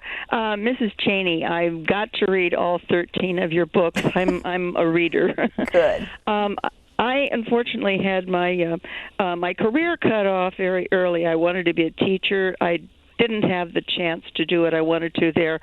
And I'm thinking, I have been very patriotic all my life. I've been active in politics on the getting people elected, this sort of thing. What do you think about older people, I mean retired people, knowledgeable people, going forward to actually volunteer to run for office? It seems to me there are many young people out there who could use our help. No, I think it's great. Here? I think it's great. I mean, ageism is a great social impediment, just as sexism is. I think if you're fit and energetic and you want to do that, you should. I was also thinking, though, as you were talking, that being a teacher, reading to kids in school, I mean, wow, is that ever needed, especially by someone who knows a little history and wants to share it. Mrs. Cheney, do you have to be in good shape for a presidential campaign? Oh, my, yes. Well, of course, I have to also say Dick did it after 5 heart attacks, but, you know, it came at a time in his life when he was very fit. He had a bad heart. We're so lucky now, you know, since he's left the vice presidency, he's had a heart transplant, and it's a miracle. Modern medicine, you think how it's changed our world, and when I read history, I can't help think how it could have been different. We've got some video we just want to show the audience of you campaigning. In 2004, I believe it's at Ellis Island. Oh, and what a wonderful the whole family, place. Or the girls are there, the granddaughters are there, and there you are campaigning. What's a normal day of campaigning like in the middle of a presidential? Tell me your schedule. Or tell Well, us your you schedule. just get up and go all day. But the wonderful thing about a political campaign is that you don't do anything else. I mean, it just totally absorbs you. You just can't worry about the laundry, it's totally energizing and absorbing. Were you handed a piece of paper with your schedule on it in the morning? Yes. Yeah, but I mean, I had some part, maybe not during the campaign, but after in developing it. Oh, look at those little girls. They've grown so big now. Do you remember that day? Yes. Or do they start to blend after a while? Well, that too, but I see those little girls and I remember that day. Lynne Cheney, author, scholar, second lady for 8 years, and the author of these books. A couple of novels, Executive Privilege and Sisters, 79 and 81. Tyrannical Machines came out in 1990 on educational practices. Telling the Truth, which we've talked about quite extensively today, 1996, Why Our Culture and Our Country Have Stopped Making Sense and What We Can Do About It. Kings of the Hill, written with her husband about the House of Representatives. Children's books, While Second Lady, America, A Patriotic Primer, 2002. A is for Abigail, An Almanac of Amazing Women, 2003.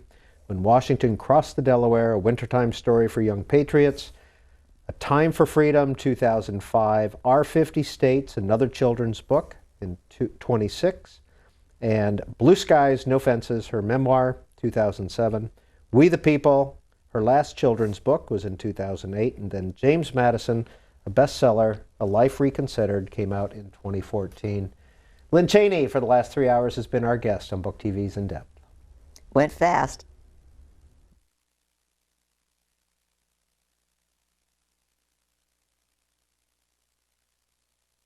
I'm the leading state sponsor of terrorism.